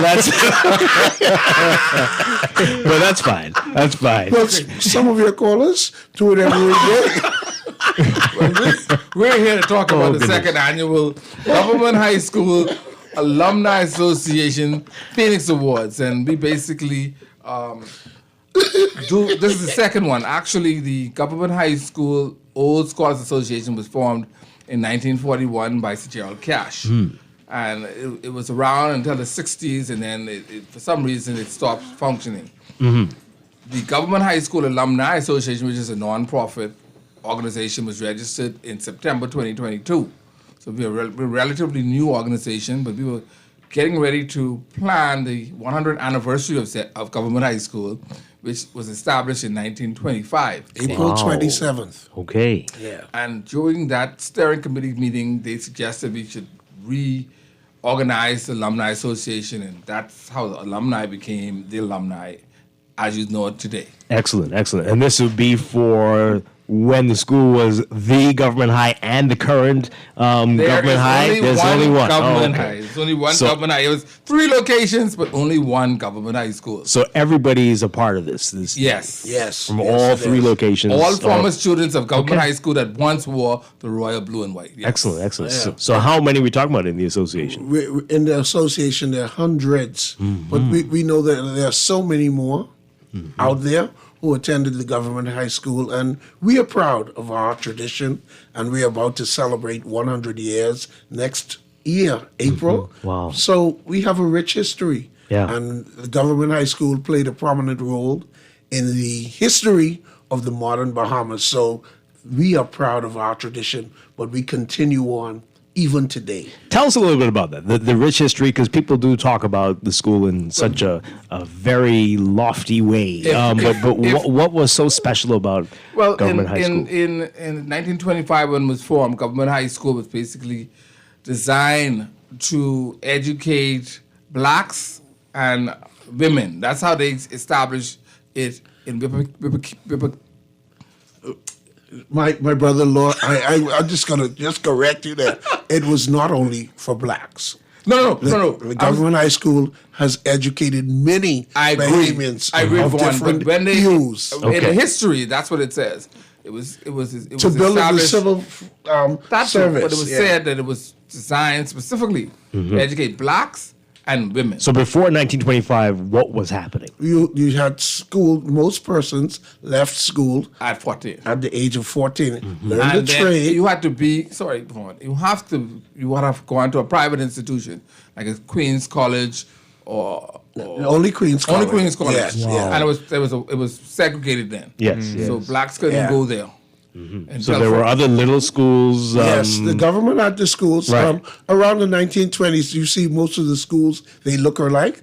Around the 1920s, the colonial government built Southern Senior, Western Senior, Western Junior, Eastern Senior. Those schools, the actual physical buildings are still there, which is now C.R. Walker, Columbus Primary, and the post office on East Shirley Street. That was once a school, as well as Sand Schools. Sand School on just west of, it's right across from Tribune, the Tribune Network. Okay. Yes, that was Sand School. Okay. Yeah, these were all government.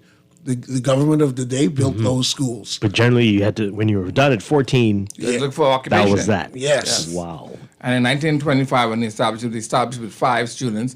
2 of them were students and 3 were student teachers. So Robert Bailey and his sister Millicent Louise Bailey Simonet, as well as Dorothy Davies, Father Davies, his grandmother. She was Eva McPherson Williams, Paul Bartlett's grandmother. They were among the first students at the Government High School. And by the way, we just lost our oldest living alumna in the name of Coral Fox Taylor. She died last week in North Carolina at the age of 101. Oh, wow.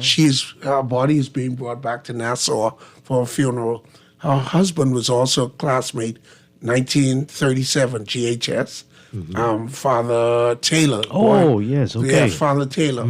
So she'll be buried next to Father Taylor here in Nassau at the funeral at St. Mary the Virgin Church. And she was the sister of Randall Fox. Yes. Who also was a Government High student. Right. As a matter of fact, he was honored during our inaugural PX Awards along with Celine, Arthur Hannah, Zoe Maynard, Marjorie Davis, the middle lady from Finance, the Ministry of Finance. Ruth Miller. Ruth Miller, yes. Drexel Gomez, Baltram Bethel. These were the names, some of the names of persons that were celebrated last year.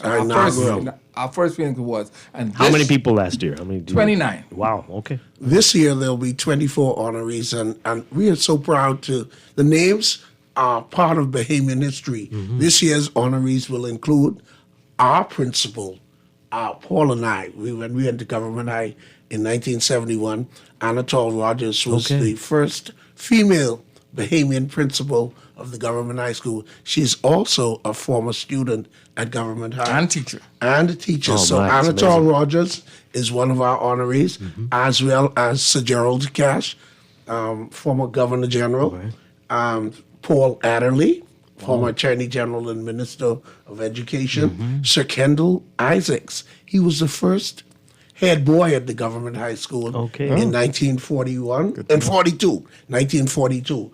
Winston Saunders, head boy at Government High, 1960. Franklin Butler of the Sir Milo Butler's son. He's an honoree, as well as Warren Roll, who passed away last year.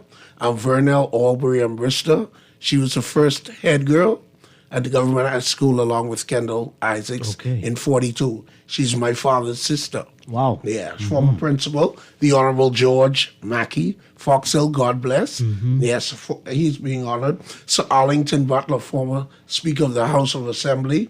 Clement Bowleg. Most persons who went to Southern Senior, Western Senior schools know him. He's from Andros. Stern educator, quick with the cane. Quick with the cane, but also so full of life and imparting life to others. So Clement Bowleg and Mrs. Emma Cooper. Our school is named after her. From Eleuthera, Topham Bay.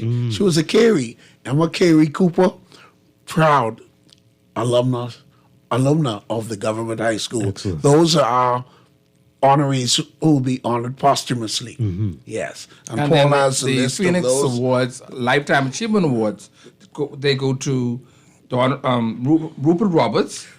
Of super value. He went to GHS? Yes. I don't like their tone. That was a question. He's showing it, right? I'm very serious. I don't like their tone. As a matter of fact, He's proud. He's that proud. he went to government. That's high beautiful. school. He has the iconic photo of Zelinden, Arthur Hanna. The 44 class. The class The of school 44. in 1944 in Nassau. All of Court. those pictures, there's like, I think it's about 100 students. Yes, around. And he 100 has a students. very large picture. He has it in his office. Wow. Okay. Oh, nice. Yes. He's proud that he once wore a That's royal beautiful. blue and white. That's Yeah. beautiful. And guess what? Before you finish that list, my cousin who went to SAC, Godfrey Enius, called on the show when we were on Love 97 last week and told me, I've never heard this story before, Sir Stafford Sands attended the government high school. I have to check those records. Which government high school? Government high school. Sir Stafford Sands, Government high school. leader of the United Bahamian Party. Yes, that's Stafford Sands. I'm going to double check that. Yeah, it because might need to do that. I'm very serious. But according to him, Godfrey he's my cousin. Interesting. As a matter of fact, a lot of... Have you heard this before, Paul? You heard this before? Yes, a lot of white Bahamians went to government high school. As a matter of fact, the gentleman who started Lowe's Pharmacy He went to government. went to government high. Yes. Guy Pinder, who they named the school after in Spanish Wells, he went to government high. It's a large list. Yes. And we getting as we go, because we've missed from the 60s to 2022, we have not got the opportunity to honor and celebrate and recognize some of our past former students. And so we're trying to catch up right now as we approach our 50th anniversary. And that look, Our 100th anniversary. Your look tells me. No, Vaughn Aubrey, what are you talking about? No, we Vaughn Aubrey. I am learning more about the history of government high school This as is I amazing. speak to more and more people. Our history is written by those who conquer. Yeah. You need Any a book. history in the world. It sounds like you can have several written by the books. victors. I could tell you, I had never heard Yeah. those names being associated with the government That's high amazing. school. Yes. Pretty sure my daddy taught at the government high school for a time. Yeah. Okay, what was your father's name? Robert Robarts. Okay, all right. Which year was he there, you know? I don't know.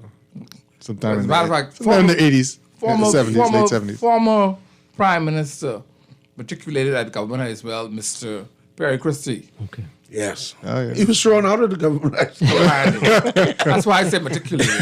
Matriculated, okay. Oh, okay, we have some more persons that will be honoring. Okay. Honorable Dame Janet Boswick. Yes. Head girl, 1955. Excellent. Jeannie Thompson. Wow. Irish Dillett Knowles. Mr. Patrick Ramming. Mistress Anita Bernard. The Reverend Beryl Higgs. Yes. Honorable John Henry Boswick. Head boy, 1955, along Okay. with his wife. Oh, that's beautiful. Tandem. Wow. Ori J. Sands, Hannah Sands. Yes. Okay. Dame Anita Allen. David Allen. And we have one teacher who taught at Government High that we're going to give a Phoenix Award. His name is Mr. Leroy Thompson. In the 1980s. Right, he was a dedicated teacher. As a matter of fact, he established their Facebook page that thousands of former students participate in on a regular basis, and be proud of his accomplishments and the fact that he's so dedicated to the students. And we thought it would be right and fitting to honor him as well during our second annual Phoenix Awards that's going to happen on the 6th of April at the University of the Bahamas Performing Arts Center, starting at 7. Which used to be It's GHS. going to be in our old auditorium, which has been Wow. expanded and made more state of the art right now. And in fact, Mr. Strachan, the honorees this year are from the 50s and before at the government high school. Next year, Mr. President has gotten the committee to agree. We want to try to bridge the gap between the three government high school locations. Yeah. Okay. So next year we will honor 24 rising stars. 24 persons from the 1960s. As a matter of fact, let me just read the criteria of the persons of why we selected them this year. This is the criteria. 2024. For 2024. The criteria to be nominated for the 2024 Government High School Alumni Phoenix Awards. Nominees should be are not limited to former GHS students who matriculated at the institution from the 1950s to 1959. Nominees should have distinguished themselves through various areas of contribution, such as civic life, public service, community service, religion, sports, should have engaged in impactful community service, performing, and visual arts, etc. And all persons nominated would have had to have someone send in a photo and a bio to nominate that person. Mm-hmm. Yes. So 50 to 59. That's the areas you have to be we concentrate on this for year. next year. Next year, as a matter of fact, we do some prior to that. All right. 24 from the 1960s. Yes. And 76, we call them Rising Phoenix, Yeah. from 1970 to 2000 To the present. and 23. Yeah, to the 24. present. You're going to be Present. 76? We will- 76, yes. 76 persons Oh, will my be God. honored. Recognized and Yeah. celebrated. Yeah. That'll be our centennial, which so is you'll be doing it significant. But that event will start around 4 o'clock. So we'll do the Phoenix Awards, the Rising Phoenix Awards, and then we'll have our gala. So you'll be finished that's at next 4 year. a.m. Yeah. Next. So we got a party. Oh, we love to party. Wow, Yeah. wow. This good is really balance of life. a who's who Yeah. of Bahamian society. Yeah? Let me, without bragging, I am, and I call for pie from the news reporter who I work with. It's like, what significance does government high play? I'm sure I keep telling them the government high school played a leading role. Students of the government high school played a leading role in the history of the modern absolutely. Bahamas, without a doubt. In every sector, every field, you can hear these names. Yes. Leish Boyd went to government high school. Wow, okay. Well, how Ian involved? Strawn was a head boy who was now the vice president of the University of the Right, Bahamas. yeah. Northern campus, yes, Mm-hmm. yes. How involved are more contemporary alumni in the association? But what we found over the last few years, I've seen it more so now that we established alumni. Most classes did a lot of stuff. Yeah. So they would go to the school and participate in assembly, assist the teachers whatever they need, provide resources for the students and the teachers. So that's what's been happening. I've seen that on Facebook. Yes. The class of 80-something, Right. 90-something. So what we're doing yeah. now is trying to establish a collective energy. Right. Okay. And You have to. That's why we started with the inaugural Phoenix Awards. A lot of the younger students couldn't understand the reasoning, but the reasoning was we had missed so many years that we should have celebrated these people. So that's why we started with from 1925 to 1949. This year we start from 1950 To 59. to 59. Next year we start from 1960 to 69, and then We'll move up. for the Rising Phoenix. Right. And then following that, then we'll establish a new criteria that's going to be, we would have been brought up to date, so to speak. So we go from And the there. reason I say, and I continue to say this, my parents went to government high. My mother, to her dying bed, say that's not government high. I disagree. There's only one government high. Those of us who went before, we have to build this country, and we can't build it through separation. We have to encourage, and we know that the government high school was a selective high school where you had to earn your place to be at government high. Right. That changed when the government of the Bahamas changed its policy in 1974. Our sixth form went on to become part of the College of the Bahamas, sixth form at government high school. So that was then, and it's now a comprehensive high school where you just enter because you are finished grade 9 at one of the junior high schools. The feeding system for government high school now is A.F. Hadley. So what we're trying to do is find a way to get more of the feeder system from other junior high schools as opposed to just one. Because if they have a failing grade at A.F. Hadley, it transfers right into government high. Yes. As a matter of fact, I'd say, for example... Can you do that? I mean, that is... No, it doesn't work that's like that. wishful thinking. Yeah. Well, where there's a hope, there's a will. I mean, you're going to upset everything. The whole apple cart will be thrown over. Here, he is very convincing. Oh, okay. My brother well, he's got a very slick tongue. You heard how he started this. I wouldn't put it in... Look, let me just finish this, sir. The government high school's physical plan at its Yellow Elder Gardens location, which is Bahama Boulevard. Bahama Games Boulevard. The present location. It suffered damage following 2016's Hurricane Michelle. The physical plan of government high school. Yeah, Matthew. That's great. Yeah. It wasn't nothing to be proud of. Through Paul Fernandez's efforts and his collaboration with the Minister of Education, the Honorable Glennis Hannah Martin, the government high school, when you drive into the campus, is a sight to behold. Wow. Makes me very proud to see. Well, Talk about the improvements. In 2022, the principal Pavia Rule, she had just been assigned there. She called me. Well, I called her to find out what the school was doing for the 100th anniversary. And she said, Mr. Fernandez, you need to come and see the school before you talk about the 100th anniversary. And it was dilapidated. Oh, boy. And I did call the Minister of Education. And to her credit, she made a commitment to me. She said, Mr. Fernando, by the 100th anniversary, we'll transform the school. And first year, she demolished the administration block and renovated totally the auditorium and the administration block. The second phase was the culinary arts department and it's a brand new kitchen. And the block opposite the administration block, as well as they designed a new PE area for them. Yeah. And the courts. And the Island Games donated to the owners of the Island Games. The parents went to government high school. They donated basketball rims and basketball poles and basketballs and uniforms. And another former student, both their father and mother went to government high school. They don't like to be named. They gave us a $15,000 check to purchase a large television to assist in the BJC program that the new principal, Pavia Rule, has instituted to ensure that when students come from the junior high, that they go straight into that program, an after-school program, to get at least a BJC, so that could help them by grade 10 to start their GCEs. Wow. BGCSS. Right, they changed the name now.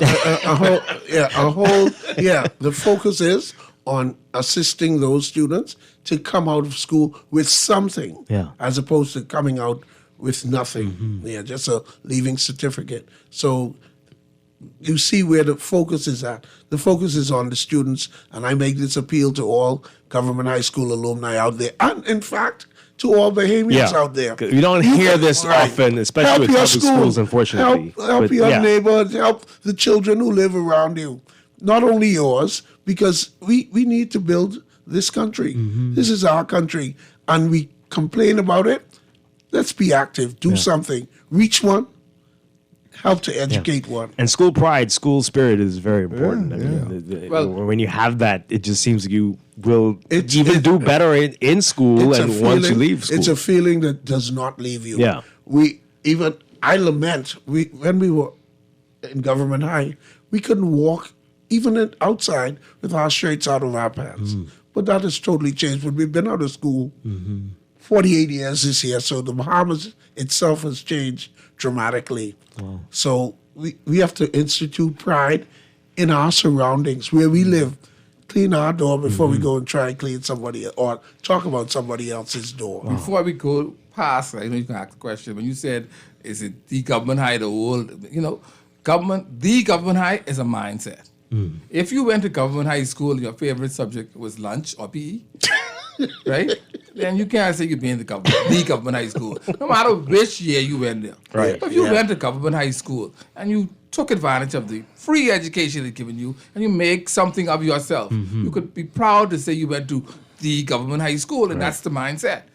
That's the mindset. It's got nothing to do with THEE, or DA, the government high school. Right. It is a mindset. You have to go, you have to take advantage of the free education, make something out of yourself, and then you could, once you say you proudly wore the royal blue and white, you could Proudly. say you've been Emphasis on to proud. the government high school. Well, I know all of us who went to other schools have always wondered how you keep those white pants clean. What was that about? That was a discipline. I don't know. When we got there in the first form in 1971, the older students, we saw how they kept it clean. You know, it's like they respected their uniform. That was the first thing.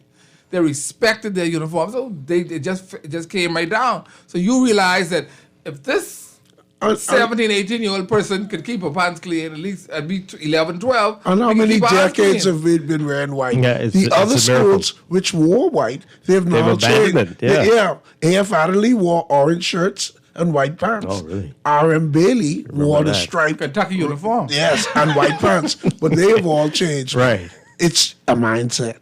Okay. That's very special. We've got some calls coming in, then we want to find out about the event. Yes, we do that. Before they do that, we have some other events coming up besides this event. Okay. We have a church service on the April the 28th at Abundant Life. It starts at 11 o'clock. Pastor Gil Maycock, GHS class of 77, as well as Pastor Ed Dorset, GHS 1968.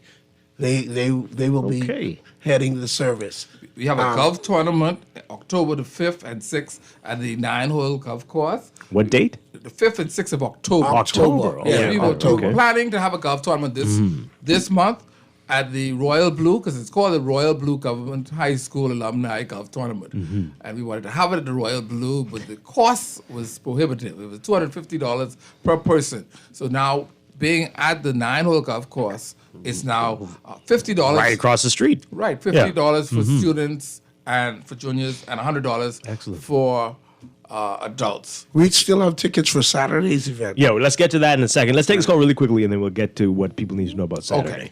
Caller, good morning. Are you there? Good morning. Hi. I didn't go to government high, but my son and my daughter went to government high school, and I give it a thumbs up. And like he said years ago, when I used to go to Oakfield Primary, Miss Canare, who used to teach, and in Exuma, you couldn't walk out of school with your shirt or your pants, or if they see it when school out. When you come the next morning, you got beaten. That's true. For having your shirt out of your pants. The only thing was Friday, they had PE, you had your PE clothes. Yes. But your uniform, no way. The next morning, anything you do untoward, the next morning if a teacher saw you, you're getting a good cut hit. That's true. Thank you. Wow. Okay. All right. That is things changed. Quite something. Let's take another call. Caller, good morning. You're on the air. Morning, Dwight. Morning, Chester again. Good morning, Paul, and good morning, Vaughn. Good morning. Hi, good morning. Alumni, 1981 Government High School. There you go. Guys always do me proud. And I hear you talk about whether it's the government high, which for many of us is known as, but some of still refer it as the government high school. Yes. Vaughn, you said it so correctly. Regardless to the length of time the school has existed, once you have attended government high, we have always held a certain pride about the educational system that the school offered. Yeah. Even today, when I see students walking with the shirts out of their pants, I actually stop my car and I actually ask them, what are you guys doing? Yeah. That's not the pride of the school. No. If you see the young ladies acting out, you also do the same thing. And I also do the same thing with students from C.I. Gibson, where I actually came from before I went to matriculated to government high. Understood. But it's always that standard, that level of pride. And Dwight, let me just close on this. The government high school has really brought about a cadre of successful people in this who has helped to build this Bahamas. Yes. Government High, when I was there, we were well known for our sports with Boston Blackie, Pancho ramming for a period of time. But more so, we were also known very well for our arts, the acting and the drama. That's true. you have a very prominent judge in the court system, where she and I actually did one of the last performances at Government High at the time, and that was West Side Story. Evans. Yes. She was very pivotal and played a very pivotal role in that. So anytime you talk about Government High, you guys actually bring back some really, really good memories to some of us. And I'll close on this one point. We are two of the most prominent educators in this country that we were fortunate to have at that time, and that is in the persons of the late Eris Munker. Yes. And also Neville Wisdom. Okay. We could talk about Reborn. We could talk about Mr. Seymour. These are names that the persons during our generation from 79 to 81, we really recognize them, and we are hoping that some way, somehow, Paul and Vaughn, that we can actually do a mural, a wall, and have put all these prominent persons on this wall. So future students of That'll be the Great Wall of China. This day. That's going to be very long. That's a good suggestion. Well, thank you very much. Thank Matter you. of fact, now he said former teachers, Dr. Kevin Bethel was also Yes, she was our vice principal. Our vice principal when we went to Government High from 71 to 76. Yes. And she along with Anatole Rogers both left in 76. No, they left it. They left in 76 last year. No. And Mr. Munker took over and when he went to they left in Bahama 75. Games Boulevard. Yeah, he left in 75. Okay. Both of them. Mr. Munker came. He was our principal in 75. 75, yeah. Going into 76? Yes. We left. You all have to sort this out for the book. Yes. So let's talk about Saturday. Well, Saturday starts at 7 p.m. As a matter of fact, we will be there from 2:30 selling GHS caps, GHS T-shirts, GHS tees, as well as lapel pins, as well as tickets for the event at 7 o'clock. And we are starting exactly at 7 p.m. But you're going to be out there from 2:30? Yes, we have things to do. Okay.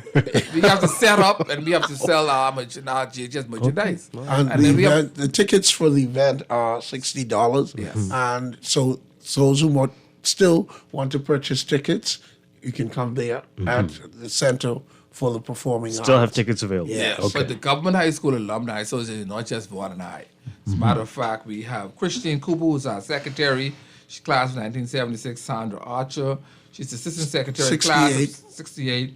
Bernadette Rule, treasurer, class of 76. Elizabeth McKay, she's assistant treasurer, class of 69. Doris Campbell, she's our chaplain. She's the class of 78. Xavier Knowles, the public relations officer. He's the Former head boy. Former head boy in class of 2000 and something. 2014. Oh, okay. 2014. Xavier, Was it yeah. 14 or 15? Yeah. I was gonna. The Shea Dean, she's a class of 2008. Devontae Hanna. Devontae Hanna from ZNS News. He's a deputy head boy. He's class of 2015. So he's either 15 and 16 or 14 and 15 for those two. Okay. Wow. Glad you have some graduates, recent graduates. But what we're doing is trying. We're developing them so they can take over the alumni association. We are dying out. We've been on. I don't know about dying out, but I'm saying. What number did you say? How many years? 100 years. No, how many years have you two been out of school? 48 years. My gosh. Been out of school. That's a serious number. And that's my point. My point is. That's the a new serious number. We have to affirm that. Absolutely. Rather than 64. keep that distinction. 48 years don't seem like a lot to me. Well, yeah, I guess. Okay. Hey, well, that's very exciting. And that means we're ready to go, Vaughn. That means he's shipping us out. No. I mean, we could talk because based on this, we could talk for hours about all these we have a wonderful lot people. more to talk about, but we appreciate you having us up here. We know you have more people to. Oh yes, before we go, if you want more information on the Government High School Alumni Association, you can go to tghsalumni@gmail.com. That you can send us an email, or you can go to tghsalumni.com. That's our website. Or you could join the GHS alumni on Facebook. Or you could send a WhatsApp to 395-3536 and we'll add you to the former students list. And once you join the Alumni Association, you'll go to another WhatsApp group, which is the financial list. so you get more information as well. But we have a former students list that anybody who's a former student of Government High can join. Wow. Also tell all of us, including myself, about that list of students that you found, the directory of students from 1925. Yes, they have a register at the archives that we're supposed to be getting. Oh, wow. That has all of the registered Every students student from 1925 matriculated to to Government High. 1975. Excellent. And then they're compiling now from 1976 to the present. You need that in a coffee table book or something, or right? I think it would I read be it online. Quite interesting. I read it online. Yeah, online would be interesting I too. did not even know a lot of my father's siblings went to Government High. I thought it was only him and Vernell Albury on Bristol. Yeah. But just looking at the names, you realize that a lot of these names are associated with growth in the Bahamas. Absolutely. And playing a leading role in their respective jobs. Definitely. As a matter of fact, when they had the 50th anniversary, people like Robin Roberts and Vincent Vanderpool, Yes. Angela Claire Claire Camille Hepburn, Johnson, Claire Ellen Hepburn, Seville, Wanda Chipman Johnson. all of them were the ones instrumental in organizing the 50th anniversary stuff. So we're just And taking over from them. Excellent. On their shoulders we stand. And we have to give a lot of thanks to the Bahamian, not only Bahamians, because they were very good teachers who taught us about nationalism and pride, who wore the royal blue and white, and they came back to teach, particularly for us from 1971 to 76. Just getting that fervor for independence really lifted the spirits of us to let us know that this Bahamas is a special place that we live in. And that's why we say we are building one Bahamas, Excellent. not the Government High School of the past or today's Government High. There's only one Government High. There's only one Bahamas. Wow. And let's build. Very exciting. One persons that we have to mention, Dr. Aeneas, who spoke to us in 1973. I can't say the Dr. story Cleveland Aeneas. Can't say the story on air.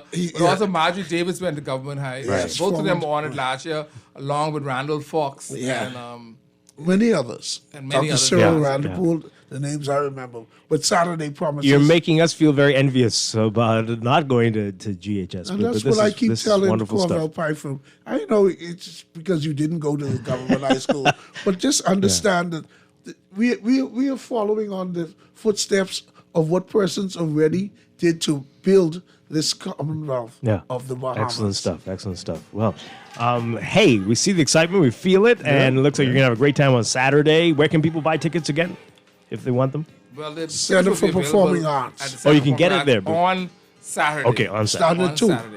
All right. At 2 p.m. Okay. Or the Great request stuff. is at the door. At the door. Our event starts at 7. All right.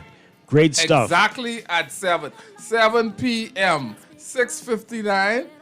Lights will shut down. Be getting ready to start. Vaughn will be on the stage. Good stuff. Paul Fernandez, Vaughn Albury, thank you so much for being here. Thank you for having us. And I'm sure we're going to talk a lot more for the 100th anniversary coming up. There you go. All right. Great stuff. But could you tell the former students, get involved? Yeah, you. Hey, former GHS students, get involved. You must be Dr. Hawk. All right, we'll be back after the news with Morning Blend Business. Stay tuned. Mommy, why can't dogs talk? Why do I have to go to school and you don't? Why do you sing in the morning when you're bad at it? Why don't you brush your teeth when you take me to school? Why doesn't it ever snow here? Why does Daddy take the bus to work? Why are trees so tall? Why don't you tell me where babies come from? Mommy, Mommy, Mommy! We're like a kid that doesn't ask a million questions before noon. CG Atlantic Agents and Brokers. Good like that. We need to talk, and it's about something pretty important, your NIB contributions. For nearly 50 years, NIB contributions from hardworking Bahamians have supported families and individuals alike. But Bahamian families have changed. Families are having fewer children. This means less workers are entering the workforce and making contributions. And with Bahamian retirees living longer, pension payments have also increased. As a result, payouts have gone up, continuously exceeding contributions coming in, resulting in a deficit. That's why, starting on July 1st, 2024, both employers and employees will have to pay a little extra to sustain this national lifeline. The July 1st rate increase is our way of ensuring that NIB benefits are available for generations to come. We all have a role to play, and it starts with investing in tomorrow today with NIB. This is Guardian Radio 96.9 FM, Nassau, Bahamas. This is Guardian Radio 96.9 FM. Fresh news, smart talk, all day. The views and opinions of the host and guests are their own and do not necessarily reflect the position of the management and staff of Guardian Network. Wake up, it's a new day. Wake up, it's a new day.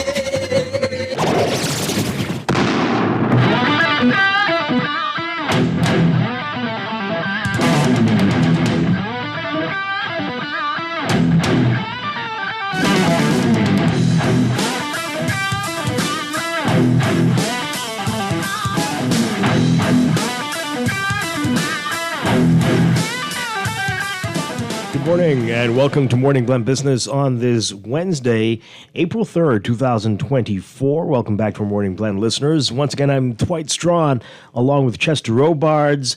And this morning we are talking about the secondary rights offering from Focal. And here to guide us through it, very pleased to welcome back to the show. It's been a while, but from CFAL, we've got Angelo Butler. And we are expecting the president and CEO of Focal, Dexter Adderley, as well. But Angelo Butler is here with us. Good morning, sir. Great to have you with us. Great to have you back. Good morning, and thank you for having me. All right, so Chester knows a little bit more about this stuff than I do, but talk to us like we are first-time investors and don't understand anything about this. What is a secondary rights offering? Because Focal is already a publicly traded company, right? Yeah, so as you mentioned, Focal is already publicly traded. Would have went public in 1999, so a pretty long time ago. Wow. You know, the average individual would have had an opportunity to invest in Focal. At this time, they're doing a secondary rights offering, and the difference with that is the secondary rights offering is only for existing shareholders. So it allows the existing shareholders to invest additional funds into the company, and primarily retain the ownership stake that they have. So, with a rights offering, if you own 10% of the company and you exercise your rights, you can retain 10% of the company. So it tries to avoid disadvantaging the existing shareholders by giving them the opportunity to retain what they have and, invest back into the company. Okay, so that's different from a stock split, and right? Is that the right term, or is it when they? No, Yeah. Explain that. So they would have done a stock split a few years ago. A stock split doesn't really change anything except the price of the share. So, you may find that a share has a price of $20, right? And to buy 1,000 shares at $20 is $20,000. So it might be a bit, it's a high startup cost for an individual, and a company may split its shares where you turn one share into 5 shares. And so instead of one share at $20, you now have 5 shares at $4. And so you can buy 1,000 shares at $4, 4,000, much more favorable to the average individual and coming up with 20,000 up front. So, Right. But they would have done a stock split a few years ago, but this is different from that. This is an issuance of additional shares to its existing investor base. All right, so we'll get to why Focal is doing it in a bit, but why would a company do this, a secondary share offering? It's one of the ways to raise capital. It's a bit, I would say, more company friendly per se than doing an outright new offering. There's a bit more requirements, as well as if you do a new offering to any individual, you would dilute the existing shareholders, right? So if I own 10% today, if a new offering is done and new investors come in, I may own 8% thereafter, right? And so as a shareholder, you'd be a bit upset. So the rights offering instead says, you have 10%, we're going to give you the opportunity to retain that 10% that you have. And if you don't exercise it, then you would be subject to, a bit of dilution. Right. And as you said, this is only open to existing shareholders. Correct. Mm-hmm. All right. So any special qualifications other than that? Just if you have got the money and you're a shareholder, this is for you? Correct. It's as simple as that. If you're an existing shareholder, you have the ability. So every 20 shares that you own, you have the right to purchase one additional share. Now, you can also apply for additional shares, but the approval of that would be subject to the board approving it. So, you may be entitled to 10 shares and you may say, I want 100. You would submit for your 10 as well as the additional 90. But as it said, it's kind of a benefit to the shareholders. You've been with us all this time. You've invested in the company. We're giving you the opportunity to increase the amount of shares that you have. So if you didn't participate in this, you didn't lose anything per se? You've been what's called diluted per se, right? So let's stick with the 10%. If, you own 10% and you don't participate and all of the shares are taken up, thereafter you may own 9%, right? So but that's the risk, I guess, or some people are okay with that dilution. Right. Does this happen frequently here? How often has this happened? These are not very frequent. I think Cable Bahamas did one a few years ago, as well as Bank of the Bahamas. They're the only two I could possibly remember. Okay. So this is the third. All right. So making some history here, I guess. President and CEO of folk called Dexter Adderley is with us. Good morning, sir. Great to have you with us. Hi, good morning, gentlemen. Thank you for having me. All right. So the big question is why? Why are you doing this at this time? Focal is growing.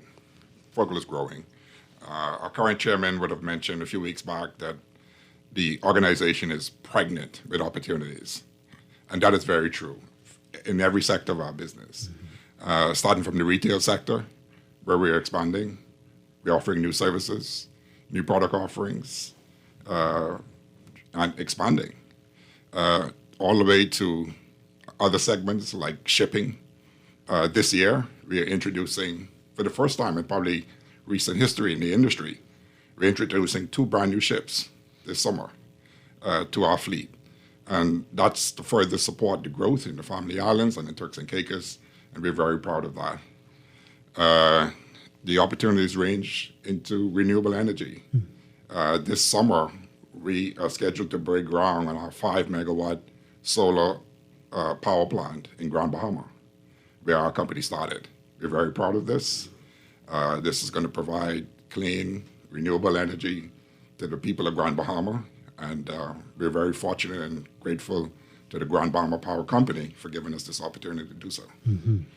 And so the opportunities, I can go on, but that's just a flavor of some of the opportunities that we are faced with as an organization at this time. For people who don't know, when you mention shipping, what kind of shipping do you participate in?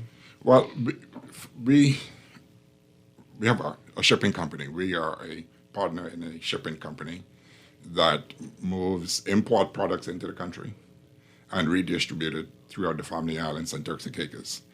As we know, our geography is unique, and so it requires specialized shipping to get into the shallow ports of the country. And so we have ships that can go into the U.S. and some of the major terminals in the U.S. and bring large cargoes into the country. And we have small ships that can go into those small keys and those small cuts to deliver fuels and propane and petroleum products for all of our customers throughout the Bahamas and Turks and Caicos. So, we're very proud of our fleet. We're very proud of our captain and crew that operates them. And, this is part of our commitment to really fuel growth for our people, not just in New Providence and in Grand Bahama, but throughout all of the islands of the Bahamas and the Turks and Caicos. So raising this money is going to help you to take advantage of these opportunities that you're saying. Absolutely. All right. So a lot of people have concerns about what will be the future of companies that are in the fossil fuel industry, and you mentioned renewables. So what is the long-term plan on how this will work? Or do we see a full-scale transition, or what do you think is the future going to be? The future's a hybrid. We see the future as hybrid. Both streams of energy need each other to support, support for each other. Our philosophy is to follow the needs of the consumer, and we have done that quite well. Recently, for those who follow us on Facebook, we would have published some stories from some of our retailers in the Family Islands, some of our older retailers in the Family Islands. Miss Christina Roll, for instance, she spoke about her early days of delivering kerosene. Wow. Delivering kerosene in Exuma. Mr. Rowan Higgs and his wife Patricia Higgs spoke about delivering fuel in 55-gallon drums. You know, we were there, right? And the stories go on and on. Today, we continue to provide energy services and products to our consumers throughout the Bahamas and Turks and Caicos. And, you know, it ranges now we've moved from kerosene now to renewable energy, into more efficient technology for power generation, into modern service stations where you can use an app to fill your car, and so on, to charge your car if you so desired, or even to have a meal, as you would see throughout our retail network in New Providence. We had the subway in our western stations. In our Shell Montague, we've recently launched a hot food program there, and you'll see this type of new service offerings, you know, expanding throughout our network. And so, no, our strategy is simple: stay aligned with your customer needs and meet your customer where their needs are. Are you concerned? Should we be concerned about the volatility in the oil market, and especially with wars and rumors of wars and all that's happening right now? And fuel prices are a little high here at the moment, even higher in the Family Islands. Is that an issue of concern, especially for investors? Not at all. Not at all. In fact, investors can be confident in the fact that the government has a regime in place where the margins are regulated. And so, irrespective of what the oil prices are, it's a flow through. Our margins are on a cent per gallon basis, and those flow through to the customers. And so, you will see the pump prices fluctuate from almost on a monthly basis. That reflects the market conditions. And so, we are somewhat immune to the market conditions, even except for impact on cash flow when prices are high. But we have sufficient and adequate working capital to absorb the fluctuations in prices. But investors could be assured of the fact that our margins are regulated by government. And so their investment is safe in that regard. Yeah. Now, that is a point of contention, of course, with the Retailers Association, who are pushing for a bigger margin. If that should happen, what impact would that likely have? Well, what I can say is, certainly we understand the plight. We understand the plight. But, and we see where that goes. What I can say is that this rights offering being extended to Friday, allows our shareholders the opportunity to really participate and, expand their ownership in the company and participate in the future even further than they are today. Okay. All right. So let's talk about, you said it expanded till Friday. What was the original deadline, and what needs to happen between now and Friday for someone who is interested in taking part in this secondary rights offering? Okay. So the rights offering would have been open for about 5 weeks now.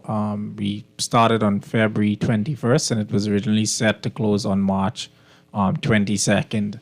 Unfortunately, we know as Bahamians, we tend to be a bit last minute. So, the first 2-3 weeks, it's kind of slow, and then everyone comes in at the end trying to catch up. So this just gives, as Dexter mentioned, additional opportunity for individuals to come in to make sure we don't miss out on anyone.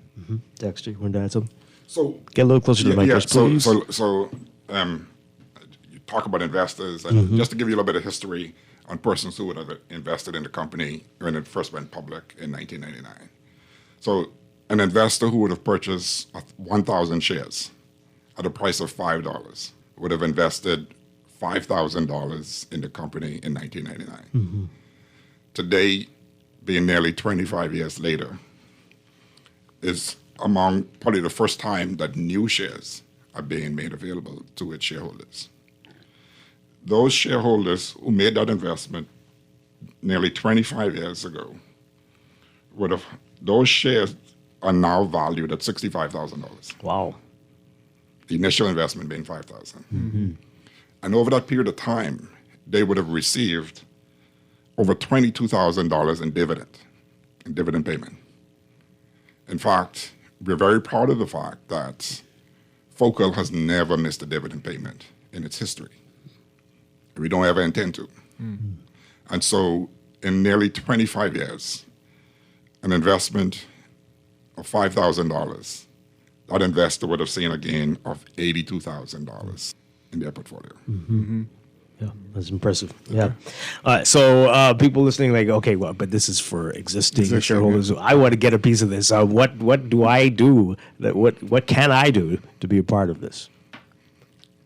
Well, for individuals that are not existing shareholders, as mentioned, Focal is an existing publicly traded company. So shares are available in the market. When someone wishes to sell, they list those shares on the exchange, and any individual can come in and purchase those shares. This is just separate in that only the existing investors can subscribe to this. But any individual interested in investing in Focal can contact any one of the local broker dealers in the Bahamas, and they can guide them towards going about the process of purchasing shares. Okay. Oh, excellent. All right. So again, you mentioned before that you have to have, there's a minimum, I think you said, or how does it work if you want to purchase if you're an existing shareholder? Well, each shareholder has, in essence, what's an entitlement or rights. As its name said, the rights offering gives you X amount of rights, right? So let's just hypothetically say you own 200 shares of Focal. For every 20 share, you can get 1 share. So if you have 200 shares, you can buy, my math isn't working the best, but let's say, 10 shares. Yes, 10 shares. So you'd be entitled to 10 shares. So you submit your application for 10 shares, you're entitled to that 10 shares. But as I mentioned, you may say, I want 20 shares or 30. And so you would submit for the additional, and then, once the board reviews all of it at the end, they would either approve or the funds would be returned. And that's at 65, you said, dollars per share now? Or? $5 per share. $5 per share. $5 per share. Okay. So the board will have to approve this. So there's no cap or there's no max or. At the end, all of that will have to be reconciled, and then we would notify each individual exactly of their allocation. But again, with the rights, the ones that you're entitled to are, in essence, yours. It's your right as an existing shareholder. Okay. Can you transfer your rights? How does that work? What is that all about? No. So unfortunately, you can't transfer the rights. They belong to you, and if you don't use them, they just expire at the end of the process. Because if you transfer them and bring in new shareholders, it kind of changes the type of offering it is, and it requires more regulatory approval, and it's a much longer process. So, and if you are interested, what do you need to do? Okay, we have a website. You go to www.cfal.com/offerings. On that website, you will find the offering memorandum. You'll find, a list of frequently asked questions. You'll find the application forms. You complete the form. You attach a copy of your passport and a proof of address, as well as you'll find in those documents the account to send the funds to. So individuals usually send the funds, and then they would give us a copy of that as well. So we're able to process or find the funds when we're reconciling our account. And once you have those documentation form, passport, proof of address, and a copy of the payment, you just submit those via email to focal@cfal.com, and we'll process those. Was there a minimum raise that you're hoping to meet at the end of the offering? The total offering size is $25 million, approximately $25 million. So that's the target at the end of the day. Right. Okay. And there's no chance that there'd be another deadline. This is it. This Friday is the end of the show. Yes? Yes, that's the plan. All right. Any other advice you'd give to current shareholders who are considering or maybe on the fence on this and haven't made up their mind yet? What else would you say to them? We're growing. We're growing. We're growing. And we're pregnant with opportunities, as our chairman recently stated. We're expanding in every sector of the industry, and so we're really inviting our current shareholders to really put in this fabulous journey that we're on, and growing the organization, and to be a part of the next generation of investors. Coincidentally, in reflecting, we are now being 25 years approximately, since going public. We're now in our third generation of investors. And so, the amount of new people and younger people who are, even the ones who are current, want more, really want more. And like Angela mentioned, even persons who are not shareholders, have been, interested. And so for now, we're inviting our current shareholders to participate in this exciting journey as we continue to fuel growth for people. Any projections at all as you talked about what happened to people who invested in 1999 up to now? If you were to expand with the secondary share offering, what are we looking at? Do we have any projections as to 5, 10 years from now what this could turn into? What I could say is this: our future is bright. When you look at the range of opportunities that's in front of us, and the manner in which we are approaching it very strategically, very deliberately, we are well poised to continue the success and the trend. We actually have a trend. I wish I could share it. I wish I could share the trend. It's basically almost a 45-degree angle. It's like going up an escalator. And that's the trend that the company has been on, and we have no doubt that trend will continue. An investment in I guess for people who don't know, in Focal is an investment. You mentioned solar is an investment in kind of a multitude of things that you have going on, and different company names, right? Right. I don't know if you could mention what those are. So our solar company is called Bahamas Solar and Renewables. And like I mentioned, we are about to break ground. Our equipment is on order and should be in a few months. And we're going to be breaking ground. You'll hear a lot more about that as we get closer to breaking ground. So that's the company that we're doing our renewable energy in. Now, let me say this. These type of initiatives come from years and years of planning. In fact, we hired our first renewable energy manager 5 years ago. And now we're about to break ground on our first renewable. So that demonstrates how long or the deliberation of the company in developing new streams of income and in diversifying the company. And that pattern continues up to now. Right. And you mentioned you say renewables. Will it be more than just solar, or is that the focus at this point? At this point, for this year, it's solar. It's solar. We see opportunity for microgrids, which is a hybrid. Like I mentioned, the future is going to be a hybrid, where there's petroleum products, where there's blended with renewable energy technology.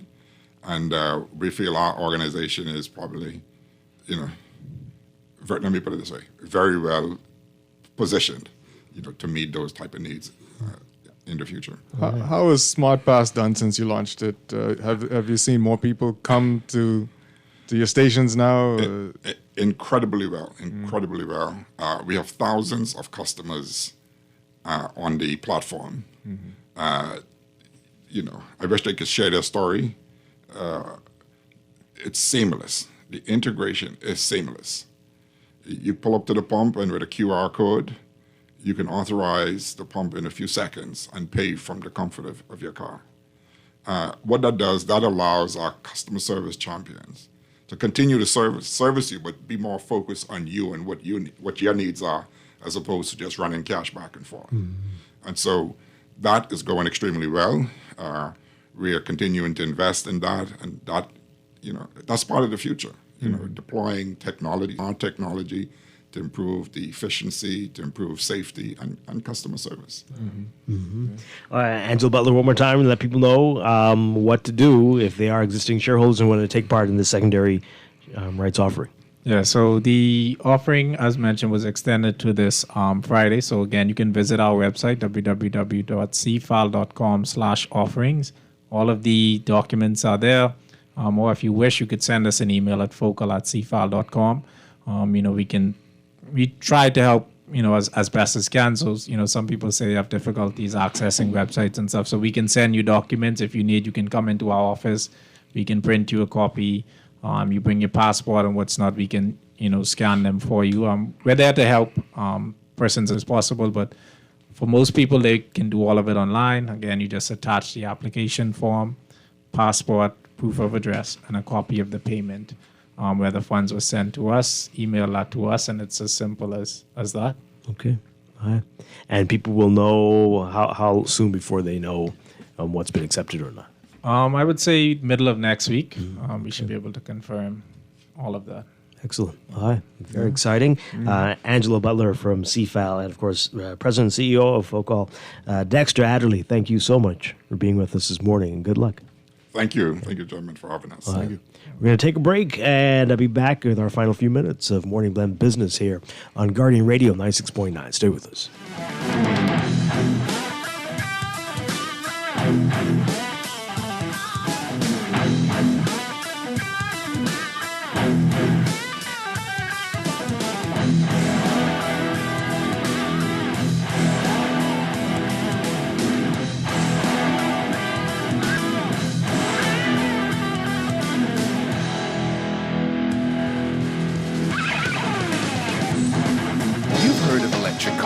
Now it's time you drive one. Easy Car Sales welcomes you to experience the power and prestige of the latest electric vehicles. Plug in at home for a 65% discount off your gas bill and never get stuck at the pump again. Build your dreams of a better future with a better car, the BYD EV. Visit easy242.com to book your free test drive today. Save your money while driving in style, only at Easy Car Sales.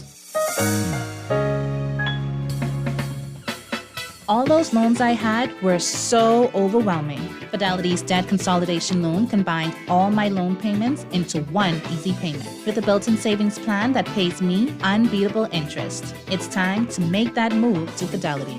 Call 356-7764. Fidelity, we're good for you.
It is time for your morning business report by CFAL. While inflation is on a downward trend in the local economy, the Central Bank of the Bahamas' monthly economic and financial development report explained that there remains a risk of inflationary pressures given uncertainty in global oil prices and supply chain issues that are associated with political tensions in Eastern Europe and the Middle East. The Central Bank saying that though that as of late, improvements in global oil prices have continued. Notwithstanding the external risks to the country's economic growth, the central bank says it expects the country's economy to continue to grow along with tourism. You can read more on that in today's Guardian Business section. More from that report, though. The report for February reveals that short-term vacation rental bookings were down by 7.2% in that month compared to the same month in 2023. The report further revealed that occupancy rates for short-term vacation rentals were also down in February. The central bank said that according to data from short-term rental data provider AirDNA, occupancy rates for entire place decreased to 54.5% from 66.3% in February 2023, while hotel comparable listings decreased to 54.1% from 63.6% in February 2023. The report also saying that price indicators showed that year over year, the average daily room rate for entire place listings And the average daily room rate, the ADR, for hotel comparable listings declined by 5% to $506.96 and by 3.2% to $190.68, respectively. Short-term vacation rental owners were rocked by the U.S. State Department's travel advisory on the Bahamas, which was issued following an increase in murders in January.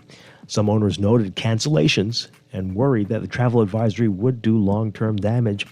While the central bank's report did not specify that the decline in short-term vacation rental bookings were down because of the State Department advisory, Chief Superintendent Chrislyn Skippings noted during the Bahamas Tourism and Hotel Association's Board of Directors meeting on Friday, found that a number of short-term vacation rental properties are within crime hotspots. Bimini Chamber of Commerce President Edward Reckley says that the Family Islands homecoming event last weekend attracted more than 20 flights to Bimini. Reckley, who is also the proprietor of Under the Sun Water Sports, telling Guardian Business that there were 9 flights from Western Air alone coming into the island and an additional 11 flights coming out of Grand Bahama on top of the regularly scheduled flights for the homecoming Easter weekend. He further noted that this year's homecoming event was bigger than previous years because of changes at the site. And Bahamian electric vehicle dealer Easy Car Sales says that construction of its new headquarters will hopefully start in the fourth quarter of this year and will cost in the multiple of millions. Partner at Easy Car Sales, Pia Farmer, telling Guardian Business that the company has outgrown its current Gladstone Road location and is moving to its new location on the highway, where it will be setting up a sales office in the very near future to facilitate customers. Easy Car Sales has been growing exponentially, and due to the pending roadwork scheduled to start on Gladstone Road before the end of the year, coupled with its new line of affordable sedans, the company wants to make the move to the East-West Highway, where Farmer believes it will be better able to manage customers.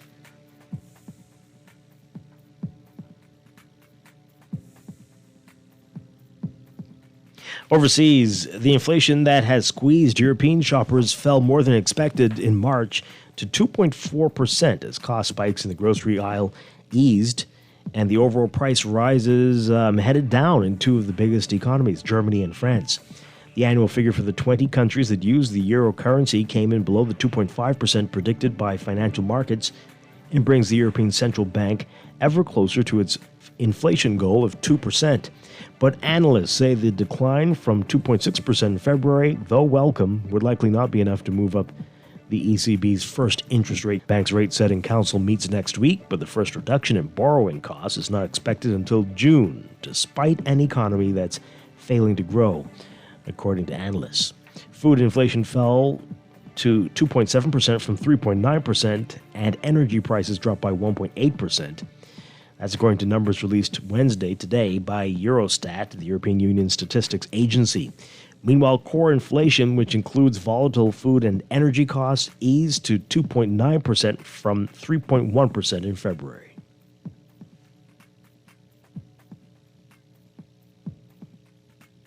And new vehicle sales in the U.S. rose nearly 5% from January through March as buyers stayed in the market despite high interest rates. But electric vehicle sales slowed during the first 3 months of the year, with mainstream buyers wary of limited range and a lack of charging stations in the U.S. Automakers, most of which reported U.S. sales numbers Tuesday, sold nearly 3.8 million vehicles in the year ago for an annual rate of 15.4 million in sales. With inventory on dealer lots growing toward pre-pandemic levels, auto companies were forced to reduce prices. J.D. Power said the average sales price in March was $44,186, although that's down 3.6% from a year ago, and the largest recorded decline for the month of March. J.D. Power said automakers' discounts in March were 2/3 higher than a year ago, at around $2,800. That includes increased availability of lease deals. Expected leases to account for, J.D. Power expects leases to account for almost a quarter of retail sales last month, up from 19.6% in March of last year. Sales of electric vehicles grew only 2.7% in the U.S. to just over 268,000 during the quarter, far below the 47% growth that fueled record sales and a 7.6% market share last year. The slowdown, led by Tesla, confirms automakers' fears that they move to EV buyers. The EV share of total U.S. sales fell to 7.1% in the first quarter. Closer to home in your Market Watch, recapping trading on the BISX from Tuesday. Your market movers: Consolidated Water down 52 cents, closing at $5.24. Emira Incorporated down 13 cents, closing at $8.47. The BISX All Share Index closing at 2,936.43, down 0.65. That's your Market Watch, and that is your morning business report, brought to you by CFAL, growing wealth for future generations.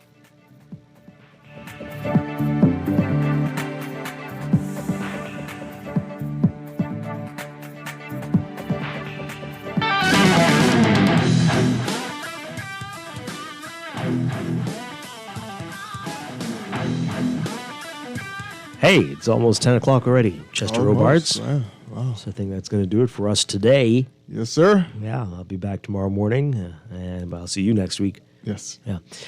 With more Morning Blend and Morning Blend Business tomorrow morning. Everybody have a great day. Stay tuned for On the Clock with Aaron Green coming up next.